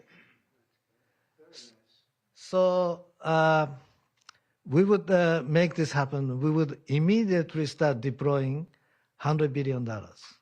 with a goal of making $500 billion within next 4 years, within your term, right? Because of your success. This was funny. So we are very, very excited to do this. And our partner is, of course, SoftBank, OpenAI, Oracle, and additionally investing partner with MGX. On top of that, we have the technology partner, NVIDIA, and of course, Microsoft has been very, very supportive to Sam and continue to support all our success. This is not just for business. As Larry said, this will help people's life. This will help solving many, many issues, Fingers difficult crossed, guys. things that otherwise we could not have solved with the power of AI. I think AGI is coming very, very soon. AGI, if you're unfamiliar, artificial general intelligence. So really, really smart AI, in other words. And then after that, that's not the goal. After that, artificial super intelligence will come to solve the issues that mankind would never ever have thought that we could solve. Well, this is the beginning of our golden age. Thank you very much. It's funny though, because President Trump they had met before on stage, and on the spot, Trump was like, "Massa has offered to invest $100 billion in America, but I'm going to ask him right now, will you make it 200?" It's like, come on, make it 200. And Massa was like, "Oh, I'll try." Now he's coming back with 500, as he says, coming up. I don't have too much to add, but I did want to say I'm thrilled we get to do this in the United States of America. I think this will be the most important project of this era. And as Massa said, for AGI to get built here, to create hundreds of thousands of jobs, to create a new industry centered here. We wouldn't be able to do this without you, Mr. President, and I'm thrilled that we get to. I think it'll be an exciting project. I think we'll be able to do all of the wonderful things that these guys talked about. But the fact that we get to do this in the United States is, I think, wonderful. So thank you very much. Could you just say one word? I hear so many positive things about what it's going to do for medical research and for solving things, cancer and all the different problems. How will AI help us with the fight against the various problems, diseases, etc.? So here they're going to give some examples for you, Cher Bear. These guys can maybe share more about some of the work they're doing there. I think they'll jointly be some of the leaders about driving progress here. But I believe that as this technology progresses, we will see diseases get cured at an unprecedented rate. We will be amazed at how quickly we're curing this cancer and that one and heart disease. And what this will do for the ability to deliver very high quality healthcare, the costs, but really to cure the diseases at a rapid rate, I think will be among the most important things this technology does. If it could do that safely, could be really good. So we're currently working on. Should I step on this? Okay. All right. No. I'm not that tall. I'm not that tall. I'm not You look even better. Thank you, Mr. President. One of the most exciting things we're working on, using the tools that Sam and Massa are providing, is a cancer vaccine. It's very interesting. It turns out, I'll be quick, all of our cancers, cancer tumors, little fragments of those tumors float around in your blood. So you can do early cancer detection. If you can do using AI, you can do early cancer detection with a blood test. And using AI to look at the blood test, you can find the cancers that are actually seriously threatening the person. So we can, again, cancer diagnosis using AI has the promise of just being a simple blood test. Good point, Trish. Yeah, just not giving medical advice, but there's been a lot of studies lately showing that fenbendazole, for instance, can cure cancers. They should just release the cures we do have. How about that? Yeah, good call, Trish. 100%. Then beyond that, once we gene sequence that cancer tumor, you can then vaccinate the person design a vaccine for every individual person to vaccinate them against that cancer. And you can make that vaccine, that mRNA vaccine, you can make so now we're combining AI and mRNA together to create the most terrifying possible thing you can imagine. AI and mRNA. Has there been any positive results from mRNA vaccine studies? If AI could fix the problems and direct it only to cure the cancer, could be good.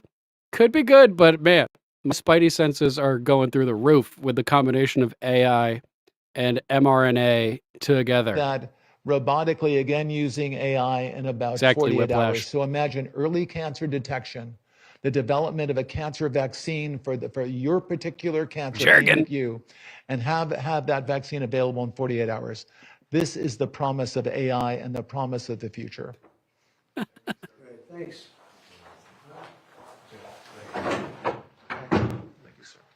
Super sketchy, man.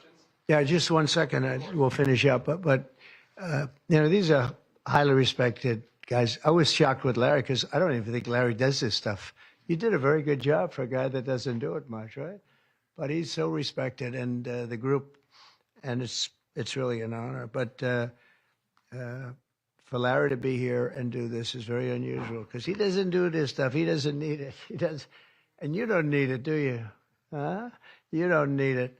But I think it's an honor to the country. It's a great honor that this group, these are the top people, that mini ball. They're going to do it, and they're going to do it here, and we're going to make it as easy as it can be. A $500 million Stargate project comes in addition to a separate pledge between $100 and $200 billion from, as we know, from Massa that we talked about before. Also, $20 billion from DMAC, which was great, and we have many others that are coming. Some I just announce it. It's easier, but with some I know them, and they're so highly respected. I'd rather do it this way. Yeah, great point. Craig Muttley, always good to see you. It's like they make these lofty promises that make people like, oh, this could be really good. And then they bring in this stuff and they completely forget about the things that'll help people, and they just do things to consolidate power and suck out wealth and ruin us. So this could be one of those bait and switches. Oh, the Federal Reserve, it'll allow flexibility for the economy. It'll help. And then it ruins everything. That could be in the works here for sure, Craig. Many would like to do it this way, but we're letting the world know what's happening. This is money that normally would have gone to China or other countries, but in particular China. In total, before the end of my first full business day in Washington and the White House, we've already secured nearly $3 trillion of new investments in the United States, and probably that's going to be 6 or 7 by the end of the week. Tremendous amounts of money are coming in for many things other than even AI. AI seems to be very hot.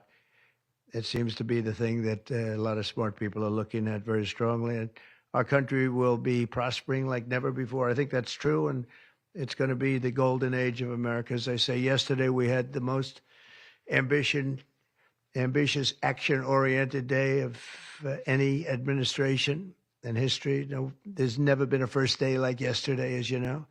I signed a sweeping slate of executive orders to stop the invasion of our borders. I launched a government-wide effort to defeat inflation and bring down the cost of daily life and bring down the cost of energy, magnificently bring it down. And when energy comes down, Larry, I'd say generally speaking, when energy comes down, everything else comes down. The prices of food and the prices of everything else come down. Energy is that's the big baby. And we declared a national energy emergency to drill, baby, drill, our term that we use. We're going to drill, baby, drill like never before. We ended destructive DEI mandates across the federal government and returned our country to a merit-based system and a common sense system. As you know, the Supreme Court gave us a decision on merit, where things in this country can be based on merit now instead of a lot of different rules, regulations, and things that really put our country at a big disadvantage. We permanently stopped government censorship and restored free speech. That was signed yesterday. We renamed the Gulf of Mexico, the Gulf of America. Sounds so beautiful, the Gulf of America, and returned the name of a great president, William McKinley, to Mount McKinley. I got a friend from Scotland, and I'm in a group chat with him, and he just sent a message earlier today. Gulf of America, bold move. That's right. Bold, baby. Off the name. And he was actually a great president. He was a very, very successful businessman. He ran for governor of Ohio. He won and did a great job as governor, ran for president, and he won. He was assassinated, ultimately, in his second term, unfortunately. But he was the tariff king, and I don't think he was as bad as I am. I think I believe in him even more than him, but he believed in him very strongly. And he raised massive amounts of money. Our country was at its richest from 1870 to 1913. We had the most. That was when we were the richest, relatively speaking. We were the richest during that period of time. That was tariffs from other countries. And our administration's moving with unprecedented urgency and speed to confront every single crisis facing us, and we'll get the job done. And again, I want to thank Sam and Masa and Larry for being here. It's an honor to have them. And we'll take a few questions if you want. Some of the executive orders, you would agree that it's never acceptable to assault a police officer. Sure. These people are such clowns. So if I can, among those you pardoned, DJ Rodriguez, he drove a stun gun into the neck of a DC police officer who was abducted by the mob that day. He later confessed on video to the FBI and pleaded guilty for his crimes. Why does he deserve a pardon? Well, because he's been in jail for 4 years, you fucking idiot. I don't know. Was it a pardon? Because we're looking at commutes and we're looking at pardons. Okay, well, we'll take a look at everything. But I can say this. Different guys today are not even charged. Good to see you, Sig, by the way. Murderers that aren't charged all over. You take a look at what's gone on in Philadelphia. Take a look at what's gone on in L.A., where people murder people and they don't get charged. These people have already served years in prison. And they've served them viciously. It's a disgusting prison. It's been horrible. It's inhumane. It's been a terrible, terrible thing. A lot of them didn't even have trials yet, man. Like, this is insane. Totally insane. I also say this. You go to Portland with... Oh, I was going to say, too, I hope that we see him radically restructure the press corps here and start bringing in streamers and people that aren't just paid propagandists for the controlled corporate media cartel, which should be investigated by the FTC. They did, where they wrapped police officers, shot police officers. Nothing happened to anybody. You go to Seattle, where they took over a big chunk of the city and people died. Portland, a lot of people died. Wait a minute. And you go also, take a look at Minneapolis, because I was there and I watched it. And if I didn't bring in the National Guard, that city wouldn't even exist today. People were killed. Good question, Craig. I'm not convinced that Trump is fully aware of the Federal Reserve situation yet. He needs to spend some time with the good doctor, Dr. Ron Paul, to get this figured out. And nobody went to jail. So these people have already served a long period of time, and I made a decision to give a pardon. Joe Biden gave a pardon yesterday to a lot of criminals. These are criminals that he gave a pardon to. And you should be asking that question. Why did he give a pardon to all of these people that committed crimes? Why did he give a pardon to the J6 Unselect Committee when they burned and destroyed all documents which showed that they did what was wrong, not me? Wait a minute. Why did they give a pardon to all of his relatives? His brother, who made millions of dollars, to all these different people, he gave pardons. That's the question you should be answering. All right, go ahead. Yeah, please. No. No. Can I just follow up on that real quick? No. Tell us about your meeting with Speaker Johnson, Senator Thune. Did you reach any conclusion on this one big... Pretty much. I think we have a good situation now. It's been in some ways made simpler by Los Angeles because they're going to need a lot of money. And generally speaking, I think you'll find that a lot of Democrats are going to be asking for help. So I think maybe that makes it more one-sided. I think we're going to do very well. Look, we're going to take care of Los Angeles. I'm going there. I'm going to North Carolina, which has been abandoned by the Democrats. And I'm going to North Carolina, very importantly, first. I'll be there on Friday. And then I'm going from there to Los Angeles. And then I'm going to Nevada. And I'm really going to Nevada to thank them for the vote because we won Nevada overwhelmingly, and that's usually a Democrat vote. And I just want to go there to thank the people of Nevada for the big vote. So we'll be making that. Yeah, please. Good luck, skunk. The leaders of the Proud Boys and the Oath Keepers were freed following their pardons yesterday. Thank you, pal. At the time back in 2021, you urged them to stand back and stand by. Is there now a place for them in the political conversation? Yes, because they didn't freaking do anything and you're a bunch of clowns. Stop asking stupid questions. Well, we have to see they've been given a pardon. I thought their sentences were ridiculous and excessive. We got an interview with, what's his face, the leader of the Proud Boys as well, the Afro-Cuban dude. I don't know why I'm drawing a blank on his name right now. Enrique Tarrio. Well, we have that in a little bit, too. One of the guys took down a flag that was an anti-American flag, and he was given years in jail. I don't know the exact number, but he was given many years in jail. I thought it was very excessive. And at least the cases that we looked at, these were people that actually There's no cure for being a cunt. We thought a pardon would be appropriate, yeah. Mr. President, is it also true in your conversations with Republicans today that you asked them to consider recess appointments for cabinet officials? I think, yeah, if it's needed. I don't think it's going to be needed.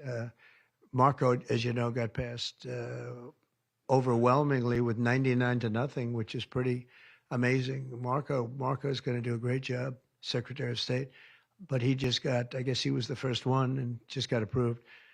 That's some vote, 99-0, and the nothing was a vote that he would have gotten if we wanted to do it. But you know whose vote that was? Who's doing a great job right now as vice president. Did you also talk about some sort of a trade or a deal involving wildfire relief in extension for a debt? Well, what I really want to have done, I was talking about this with the guys back in the Oval Office. Los Angeles has massive amounts of water available to it. All they have to do is turn the valve, and that's the valve coming back from and down from what about the Olympics? Pacific Northwest, where millions of gallons of water a week and a day, even in many cases, pours into California, goes all through California down to Los Angeles, and they turned it off. It's off now. The valve goes, it turns toward the Pacific Ocean, and all that water goes pouring into the Pacific Ocean. If they did what I told them to do, they wouldn't do it because politically they didn't think it was good. I think it's great politically. I think they're dead politically. What they've done, they've destroyed the city. What they've done to that city is unbelievable. Are they building the Olympic Village in the Palisades? Holy frack, man! That's nuts. Completely nuts. The sprinklers, their sprinklers in there like these right here that you see, none of them had any water in them. They didn't have any water. The fire hydrants, 40% of them had no water. The brush was just dry. Everything was dry. The sprinklers on the lawn weren't allowed to even be used. So, you know, everything was dry, and it was... It's pure evil! Inferno. They created an inferno. So we're demanding that they turn the valve back toward Los Angeles right now. It's not even believable that they haven't done it. Just so you know, they have a valve, and it turns like, think of a sink, but multiply it times many thousands of times the size of it. It's massive. And you turn it back toward Los Angeles. Why aren't they doing it? They either have a death wish, they're stupid, or there's something else going on that we don't understand. But we want the water that they're throwing away to be used for California. And that includes the farmers of California. You know, when you drive up north, you see all of the land. I couldn't believe it. I was with Devin Nunes when he was a congressman and some other congressmen from the area, and we're driving up and we're on the highway, and I keep looking at these farms, and the land is bone dry, and then you'd see an acre, about an acre or 2 acres, with the most beautiful green plants growing in it, the most beautiful you've ever. It's a rich stuff, and you look at the soil, and it's so rich. That soil is... That makes me happy, Pam. Almost the equivalent to like Iowa soil. It's phenomenal. It's got no water. But the reason it has no water, I said, do you have a drought? No. I said, what do you mean you don't have a drought? Look at the thing. It's dry as a bone. The reason you have like an acre is because they say you can farm 1 acre, but no more, because they didn't want to waste water. But they throw the water into the Pacific Ocean. These people are crazy. So we're going to be issuing an executive order demanding that they immediately let that water come down through California. Farmers, even people living in Beverly Hills. Now, those people have been a lot of them are wiped out. Believe it or not, they were having restrictions, Larry, you know about this. They wanted to restrict you to 38 gallons of water a day. That sounds like a lot, but it's not when you're a rich person and you like to take a shower. Dude, I saw a video with a guy who designs washing machines, and he was like, under these green rules, we're only allowed to have the dishwashers specifically in terms of machines that wash. He says we're only allowed to use like 6 liters of water, some insane low amount of water. So if you have a dishwasher that doesn't freaking work, that's probably why. Sabotage by the government. 38 gallons doesn't last very long. And they have all this water, and it's really good water.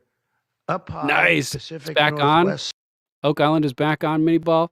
Good to know. Sorry that you've already seen this before. Hope you have a great viewing experience with Oak Island. I got to get caught up on that. It's my jam. CC1 Paul, thanks for joining us. Welcome. Some comes in from Canada, a nice country, by the way. Comes in from Canada, and it comes all the way through California, and they're restricting it. You even have the half pipes, the half pipes, the cut pipes, big ones, bigger than this room, and they're going all the way down, and they're bone dry, and they could be loaded up with water. No, but isn't it incredible that they don't do it? And it's to protect the Delta smelt. It's a fish that's doing poorly anyway. But I said, how are you protecting the Delta smelt by not giving it water? It's a fish. Thanks, T. Water. Nobody can answer that question. President Trump, Mr. Well, President, let me do this first. are you open to Elon buying TikTok? Say it? Are you open to Elon buying TikTok? I would be if he wanted to buy it, yeah. And on your inauguration, I'd like Larry to buy it too. I have the right to make a deal. So the deal I'm thinking about, Larry, let's negotiate in front of the media. The deal, I think, is this, and I've met with owners of TikTok, the big owners. It's worthless if it doesn't get a permit. It's not like, oh, you can take the U.S. The whole thing is worthless. With a permit, it's worth like $1 trillion. So what I'm thinking about saying to somebody is buy it and give half to the United States of America, half, and we'll give you the permit. And they'll have a great partner, the United States. And they'll have something that's actually more valuable because they have the ultimate partner, and the United States will make it very worthwhile for them in terms of the permits and everything else. But so think of it, you have an asset that has no value or has $1 trillion value. It all depends on whether or not the United States gives the permit. So what I'm saying is let the United States give the permit, and the United States should get half. Sounds reasonable. What do you think? Sounds like a good deal to me, Mr. President. Yeah, he can afford it too. Mr. President, you're a president who has long said that you back the blue, but aren't you sending the message that assaulting officers is okay with these pardons? No, the opposite. In fact, I'm going to be letting 2 officers from Washington Police, D.C. I believe they're from D.C., but I just approved it. They were arrested, put in jail for 5 years because they went after an illegal, and I guess something happened where something went wrong. And they arrested the 2 officers and put them in jail for going after a criminal, a rough criminal, by the way. And I'm actually releasing. No, I am the friend of police, more than any president that's ever been in this office. More than 400 of the people that you pardoned, though, assaulted officers. So I want to ask you about the Vice President, J.D. Vance. He said, this is a week ago, he said, if you committed violence on January 6th, obviously you should not be pardoned. Why is your Vice President wrong? Well, only for one reason. Because they launched explosives into the crowd, dude, and instigated the defensive violence against them. It's not that complicated, bro. They've served years in jail. They should not have served, and they've served years in jail, and murderers don't even go to jail in this country. And we had 1,500. We have 16 under review. As you know, we commuted about 16 of them because it looks like they could have done things that were not acceptable for Threeper asking, why can we not desalinate the water like the Middle East does? Yeah, exactly. There's so much freaking water. They're right on the ocean.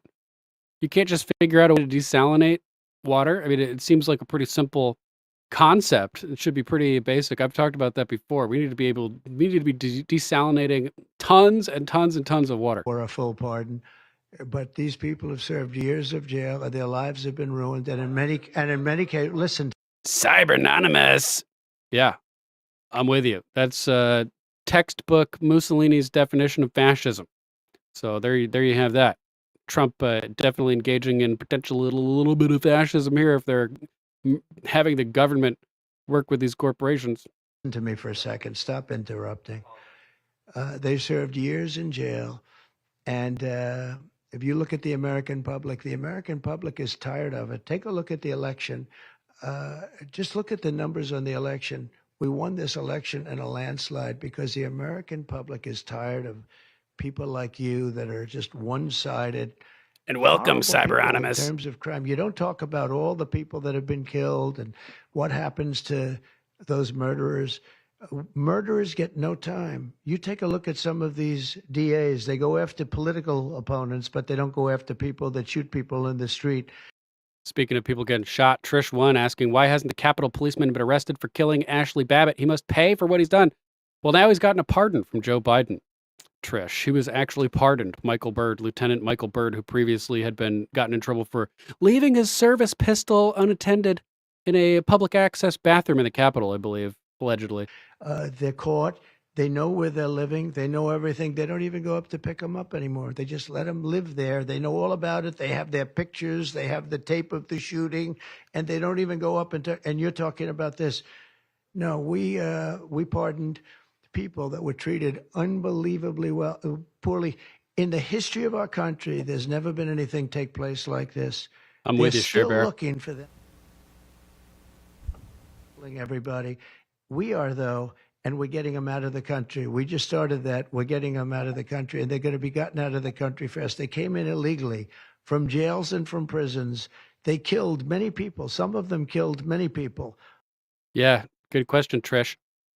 In a 1800s Supreme Court case, they defined the capabilities of the presidential pardon, and they said that it could be issued for actions, criminal actions that have not yet been tried, interestingly enough. The question in this case, I think, is whether or not blanket pardons can, not specifically Michael Byrd, but for like Hunter, for all the rest of his family, the J6 people and stuff like that. If they got blanket pardons, is that constitutional? I do not think so at all. And if you can just pardon anybody like this, what's to stop the president from ordering, like roving death squads to go around and murder their political opponents and then just issue them all pardons? You know what I mean? Like, it's insane. About 50% of them killed more than one person. They were released into our country. That's what we're focused on, not the kind of nonsense you're talking about.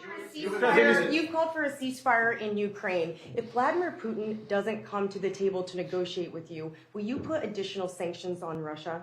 Sounds likely.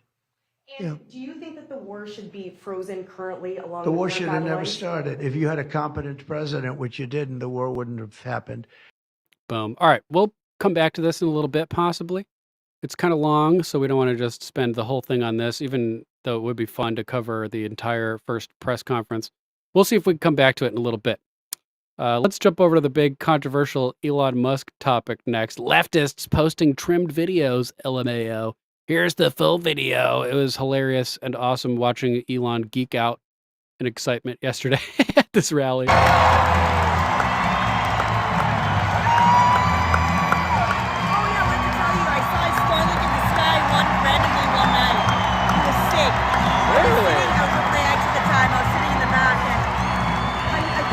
Weights and measures, baby. Look at Elon. Such a goofball. That's cool. I love his energy. Like,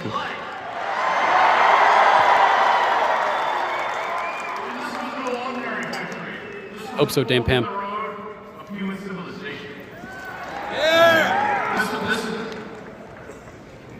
know, there are elections that come and go. The Palisades. Elections are, more soon. This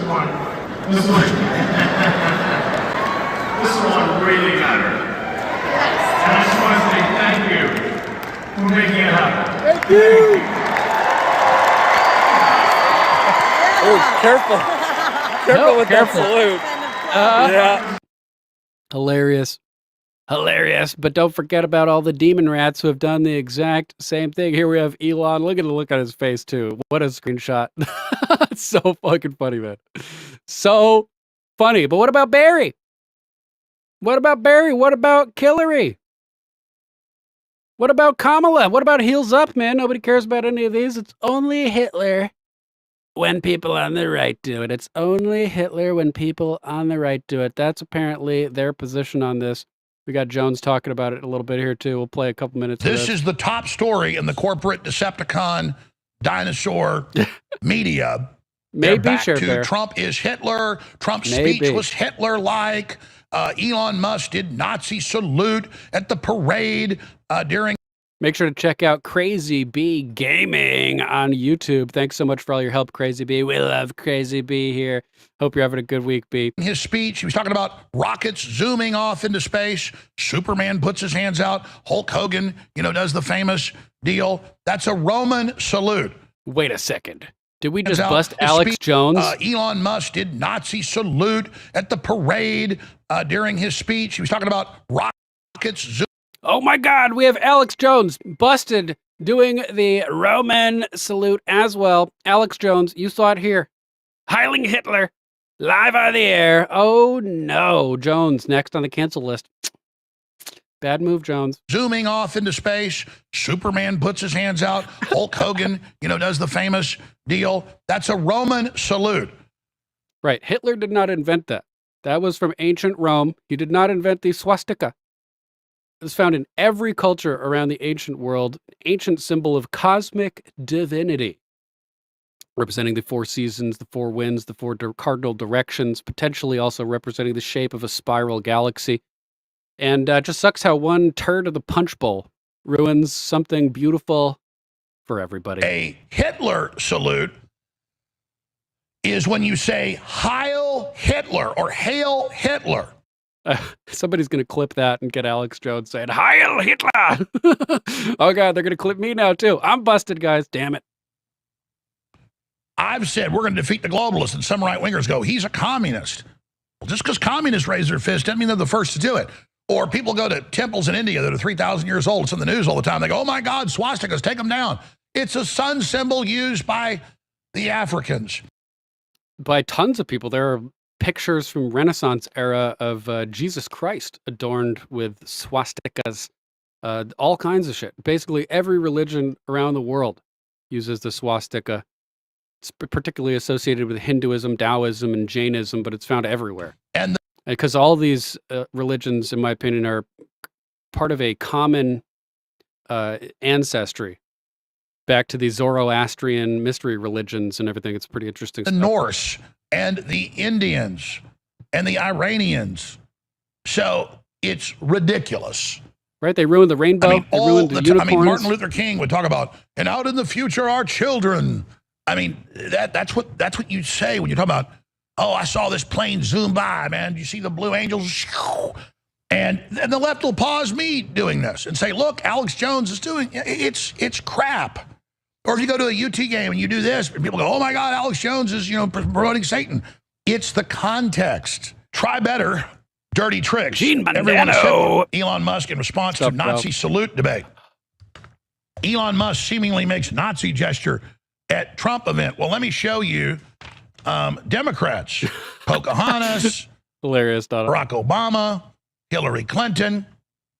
Kamala Harris. All worshiping Hitler. No, they're not. And then, of course, we have the video of Kamala, according to them, worshiping Hitler. That is not what's going on. Here's another one. Explain this, folks. This is actually Elon may be for Hitler now. I have to apologize. Hey, Hitler drinks water. Elon drinks water. Elon wears a sports jacket. Hitler wore a sports jacket. I'm busted. Hitler had hair. Proof. Hitler had a nose and 2 eyes and a mouth. So does Elon. Are you starting to understand? Yep, logical fallacies. How about this one? This one actually really did surprise me. ADL defends Elon. Does that mean he's working with them and they're defending him because he's one of their agents? I don't know. But the ADL says the, quote, awkward Musk gesture is not a Nazi salute. Quote, this is a delicate moment. I will never not laugh. Elon, throw up the Roman salute. Hilarious. In reality, though, he was talking about giving his heart to everybody. So he reached over, grabbed his heart, and launched it to the crowd, throwing it. Your fingers are going to extend when you throw something. So you got to look at it in context. That's what he was doing. The Anti-Defamation League, a nonprofit focused on combating anti-Semitism, defended tech billionaire Elon Musk's, quote, awkward, unquote, gesture. Did I just do a German accent there? Awkward gesture during a Monday celebratory event, which some critics panned as a fascist salute. Here's what they said, quote, this is a delicate moment. It's a new day, and yet so many people are on edge. Our politics are inflamed, and social media only adds to the anxiety. And you stirring up fake claims of anti-Semitism, usually, allegedly. The ADL wrote in a Monday post on Musk's social platform X, quote, it seems that Elon Musk made an awkward gesture in a moment of enthusiasm, not a Nazi salute. But again, we appreciate that people are on edge. Musk, so pretty crazy, man. ADL actually defending Elon Musk after striking the Roman salute pose. My heart goes out to you, Elon Musk told the crowd after making the gesture, and it's thanks to you that the future of civilization is assured. He grabs his heart, he throws his heart to the audience. That's what that was. But hilarious, man. Hilarious. Quote, in this moment, all sides should give one another a bit of grace, perhaps even the benefit of the doubt, and take a breath, the ADL said. Maybe you should listen to your own advice, ADL, because in any other circumstance, you would be all over this. Oh, your cat does it? Didn't Carpe Donktum go to prison for training his dog to do the Roman salute? Wasn't that a thing? You guys remember that? That's right. Yeah. 6. So glad the DEI shit is being, quote, put to bed. Unquote. It does nothing but cause division. Exactly. That's right. 6. Throwing his heart out to you. He was just giving us his heart. Just like Hitler did. Just like Hitler did. All Hitler did was give his heart to his people. Progressive Rep. Alejandria Ocasio-Cortez Alexandria Occasional Cortex hammered the ADL over its defense of Musk, arguing the organization's credibility has vanished. Quote, just to be clear, you are defending a Heil Hitler salute that was performed and repeated for emphasis and clarity. Can you be any more dishonest?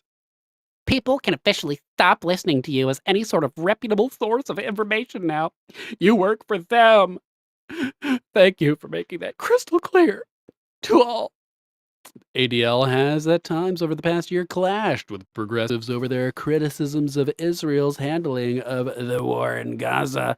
Did I just have a blade land on my head? My defected CIA spy bot companion, Loki. What are you doing, Loki? You freaking out over there?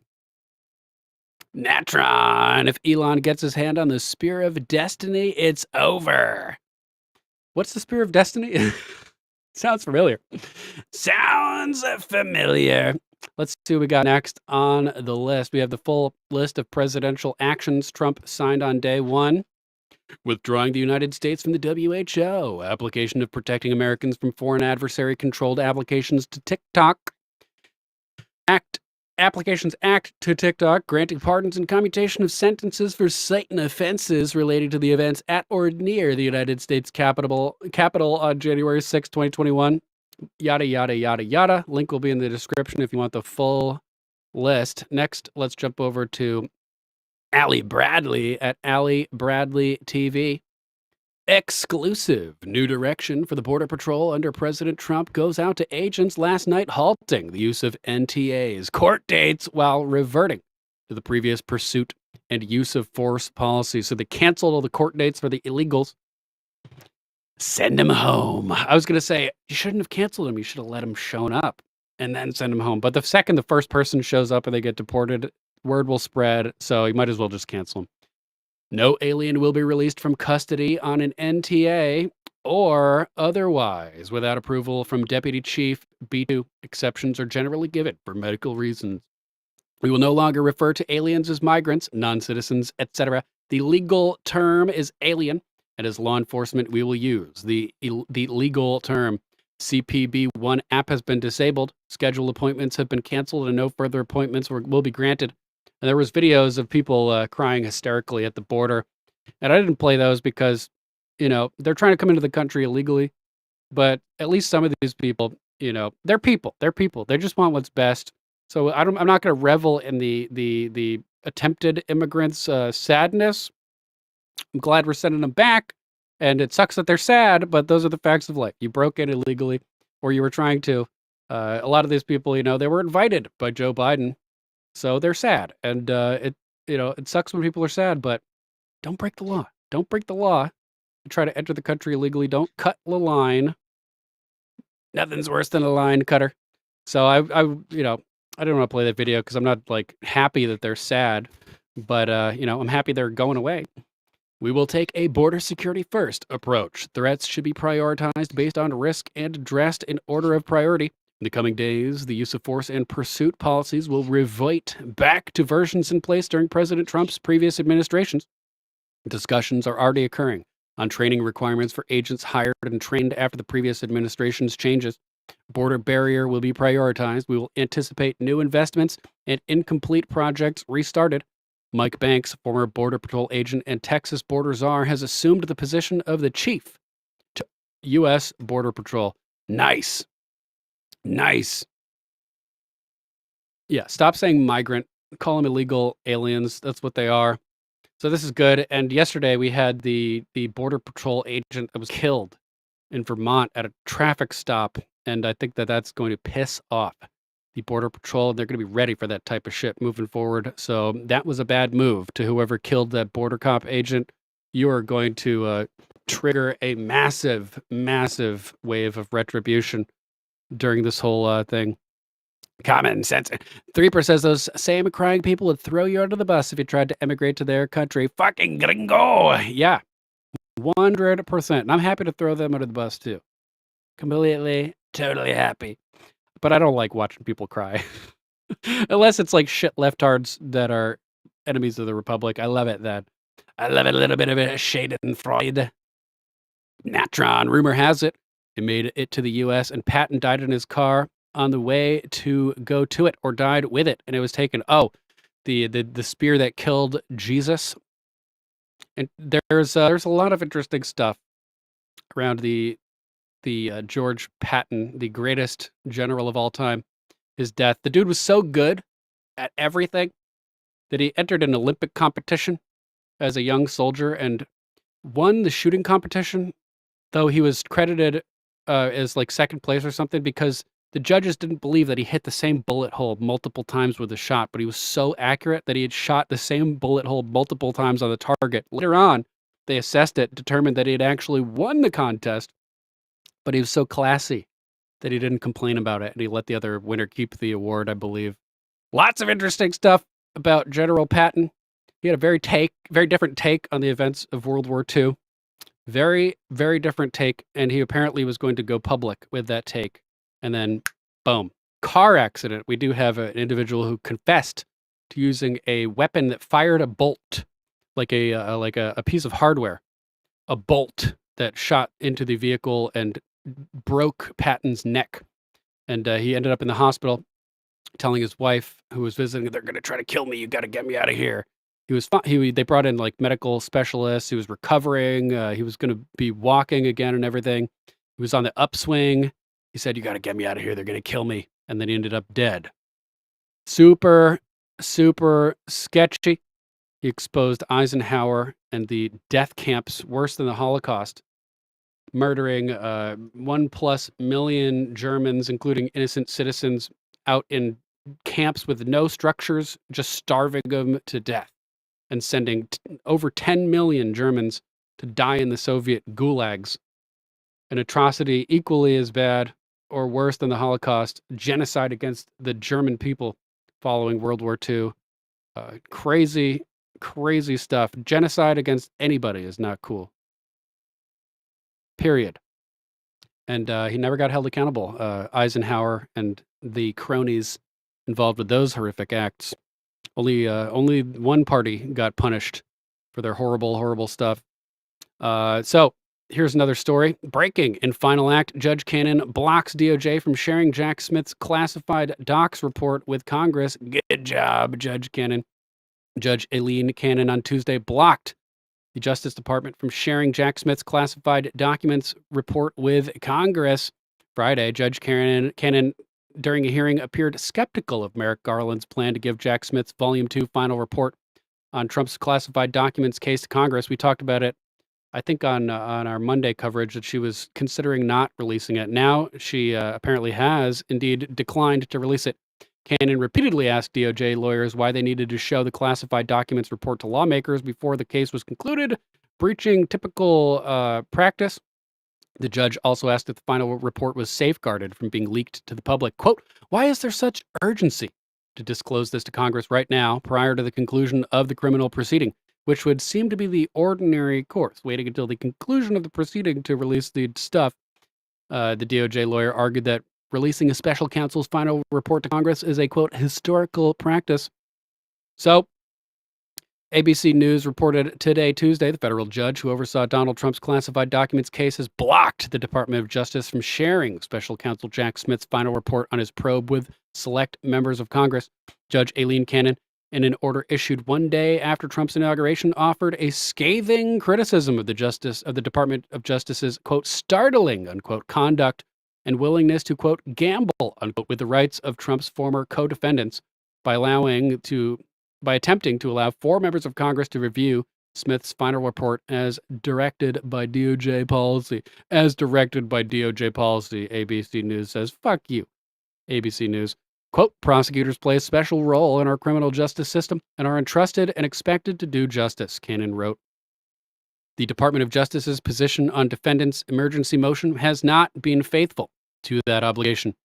U.S. Attorney General Merrick Garland released Jack Smith's Volume 1 report on his January 6 investigation into Trump last Tuesday, after temporary injunction blocking the release expired at midnight. And I don't believe that Biden issued any pardons for Merrick Garland or Alejandro Mayorkas. So, yeah, maybe something will happen with that. 3 saying historical practice? When has a former president been convicted before? Yep, never. 6 saying, gotta love this scumbag's new title, quote, former special counsel to the United States Department of Justice. And it could be argued that he was never actually a special counsel because he didn't go through the Senate approval process that is required, apparently, to nominate and name a special counsel. In other news, here we go, as Jake Sullivan told National Security Council staffers to, quote, hold over, unquote, to Trump White House 2.0 to spy on and sabotage the Dawn. Imagine my shock. The guy hovering over Biden's shoulder and everybody's shoulders with the Russia, everything, etc. Dude has been involved with all of the corrupt shenanigans, the skullduggery, to quote Dr. Stephen Greer, surrounding Trump scandals. Jake Sullivan, former national security advisor under Joe Biden, told NSC staffers to, quote, hold over, unquote, to the Trump White House to spy on and sabotage Trump just like they did in early 2017. According to investigative reporter Paul Sperry, Jake Sullivan wants NSC underlings like Trump impeachment whistleblower, unquote, Eric Ciaramella to sabotage Trump 2.0 with leaks to the media. Remember, you weren't even allowed to say this dude's name. I was on a podcast in 2020 when all this stuff was going down. 2020, 2021, early 2021, before I left the podcast. And this was a big controversy, not being able to say Eric Ciaramella's name. And during the recording of this one episode, I was like, I'm not fucking playing those games. Eric Ciaramella into the microphone. It probably got deleted before the episode was released, unfortunately, but I was not playing that game. If I want to say somebody's name, I'm going to say somebody's name. That's right, folks. Time to clean house. Per investigative reporter Paul Sperry, Biden's national security advisor Jake Sullivan has been encouraging NSC staffers to, quote, hold over, unquote, to the Trump White House in a redux of Obama holdovers who spied and leaked on and sabotaged Trump in early 2017, including CIA detailees Sciaramella and Misko, as well as Vindman and Fiona Hill. And Vindman's wife is not happy that an offer of a pardon was not extended to them. So we could see some, as Threeper suggested earlier, seeing Vindman recalled to active duty and court-martialed. Hope so, Threeper. That's what I want to see. So here's Paul Sperry's tweet, or his post on X. Here's his X. Is that what the terminology is now? Jake like a snake, Sullivan. That's right, CC1 Paul. You know what's up. Recall that Paul Sperry previously published an explosive investigative report revealing Eric Jaramella plotted with Schiff's aide Sean Misko to, quote, take out Trump in January of 2017. We also have a lip reader who said that Obama seemingly asked Bush how we can stop what's about to happen regarding Trump being sworn in. So if they have to ask each other during the inauguration ceremony, that means they're on their toes or on their heels, whatever, and that they're not prepared for this. So that's good news. Good news if that's the case. Although it does also indicate that they're actively attempting to intervene and insurrect in some variety. Sources told Paul Sperry of Real Clear Investigations that the staffer with whom Eric Jaramella was discussing Trump's removal was Sean Misko. But, whoa, holy hell. Is it just me or these guys' eyes pointing in like different directions? That is not a flattering picture, I would say. Not a flattering picture. I'm sure Bulldozer, these losers, hilarious. Trump ultimately survived the impeachment, but this must never happen again. President Trump should clean house of any Obama-Biden, quote, holdovers looking to sabotage his second time in office. Agreed 3,624.9% on my part. In other news, January 6 hostages are still trapped inside the D.C. gulag. Jake Lang was reportedly assaulted by guards last night trying to leave jail in a ridiculous story. The D.C. gulag doesn't want to cough up its J6 political prisoners. After 4 years and 5 days of endless torture, jail is still refusing to release the hostages. Sources who were on the ground last night protesting until 1 a.m. were told that the Metropolitan Police and D.C. jail are refusing to release all of the hostages for fear the doors would be rushed and more protesters would need to clear out first. Really, that's your excuse? 2 hostages were secured last night and released. Another 20 remain inside D.C. jail, expected to be released live this morning, which did not happen. Watch the stream. I do have a stream over here of waiting for protesters to be released. And I was skimming through it, and I didn't see any protesters being released, unfortunately, which is insanely frustrating.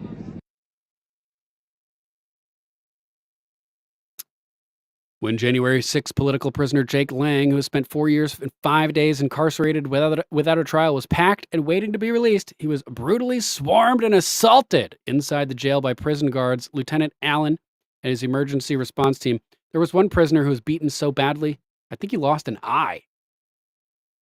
And he was refused medical treatment. A lot of people were refused medical treatment for cancers and other things that they needed immediate treatment for. Hey, Elon Musk, they're still holding me and 20 other J6 political prisoners hostage inside the Washington, D.C. jail gulag and won't let us leave. I like how President Trump has been calling them hostages from the Oval Office as well. This just proves his point. I was swarmed and assaulted by prison officials, including Lieutenant Allen and his emergency response team thugs last night while sitting all packed up to leave. Our families were standing outside in below freezing 10-degree weather until 1 a.m. when they released 2 hostages. There are still 20 of us in here. Please help us to rebuild our broken lives. Donation site is j6rebuild.com. Again, that's j6rebuild.com if you want to help support the January 6th protesters. $62,000 been raised so far. Their goal is $100,000. So if you want to help, you know exactly where to go. j6rebuild.com. Unbelievable. Four years and 5 days without a trial. Don't you have a right to a speedy trial? Seems like lawsuits and firings are required here. Hey, POTUS, says Dr. Simon Godek. How about you fire Lieutenant Allen? He's literally begging for it. Completely insane. Completely insane. Let's see what we got next over here. We got Jones commenting on this as well. Hold on a second. Where is the video that I had? Here it is. I think this is the right one. Yeah. Infamous DC Gulag dungeon keepers defy Trump's pardon of J6 hostages and refuse to release prisoners 5 hours after federal marshals storm the building to enforce Trump's lawful order.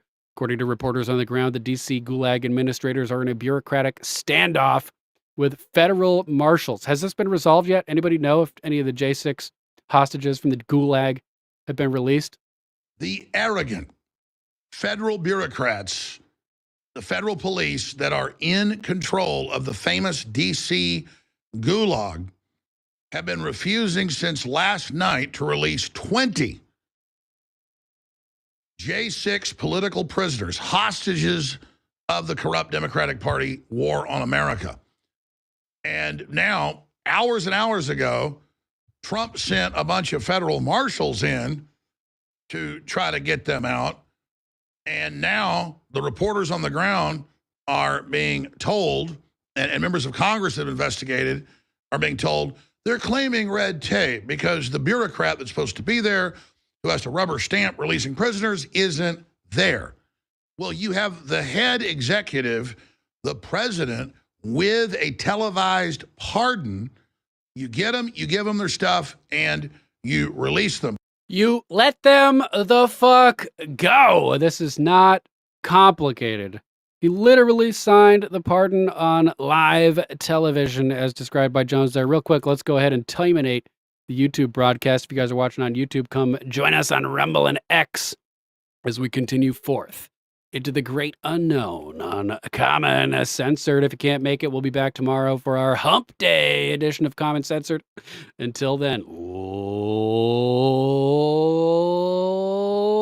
let's get ready to rumble!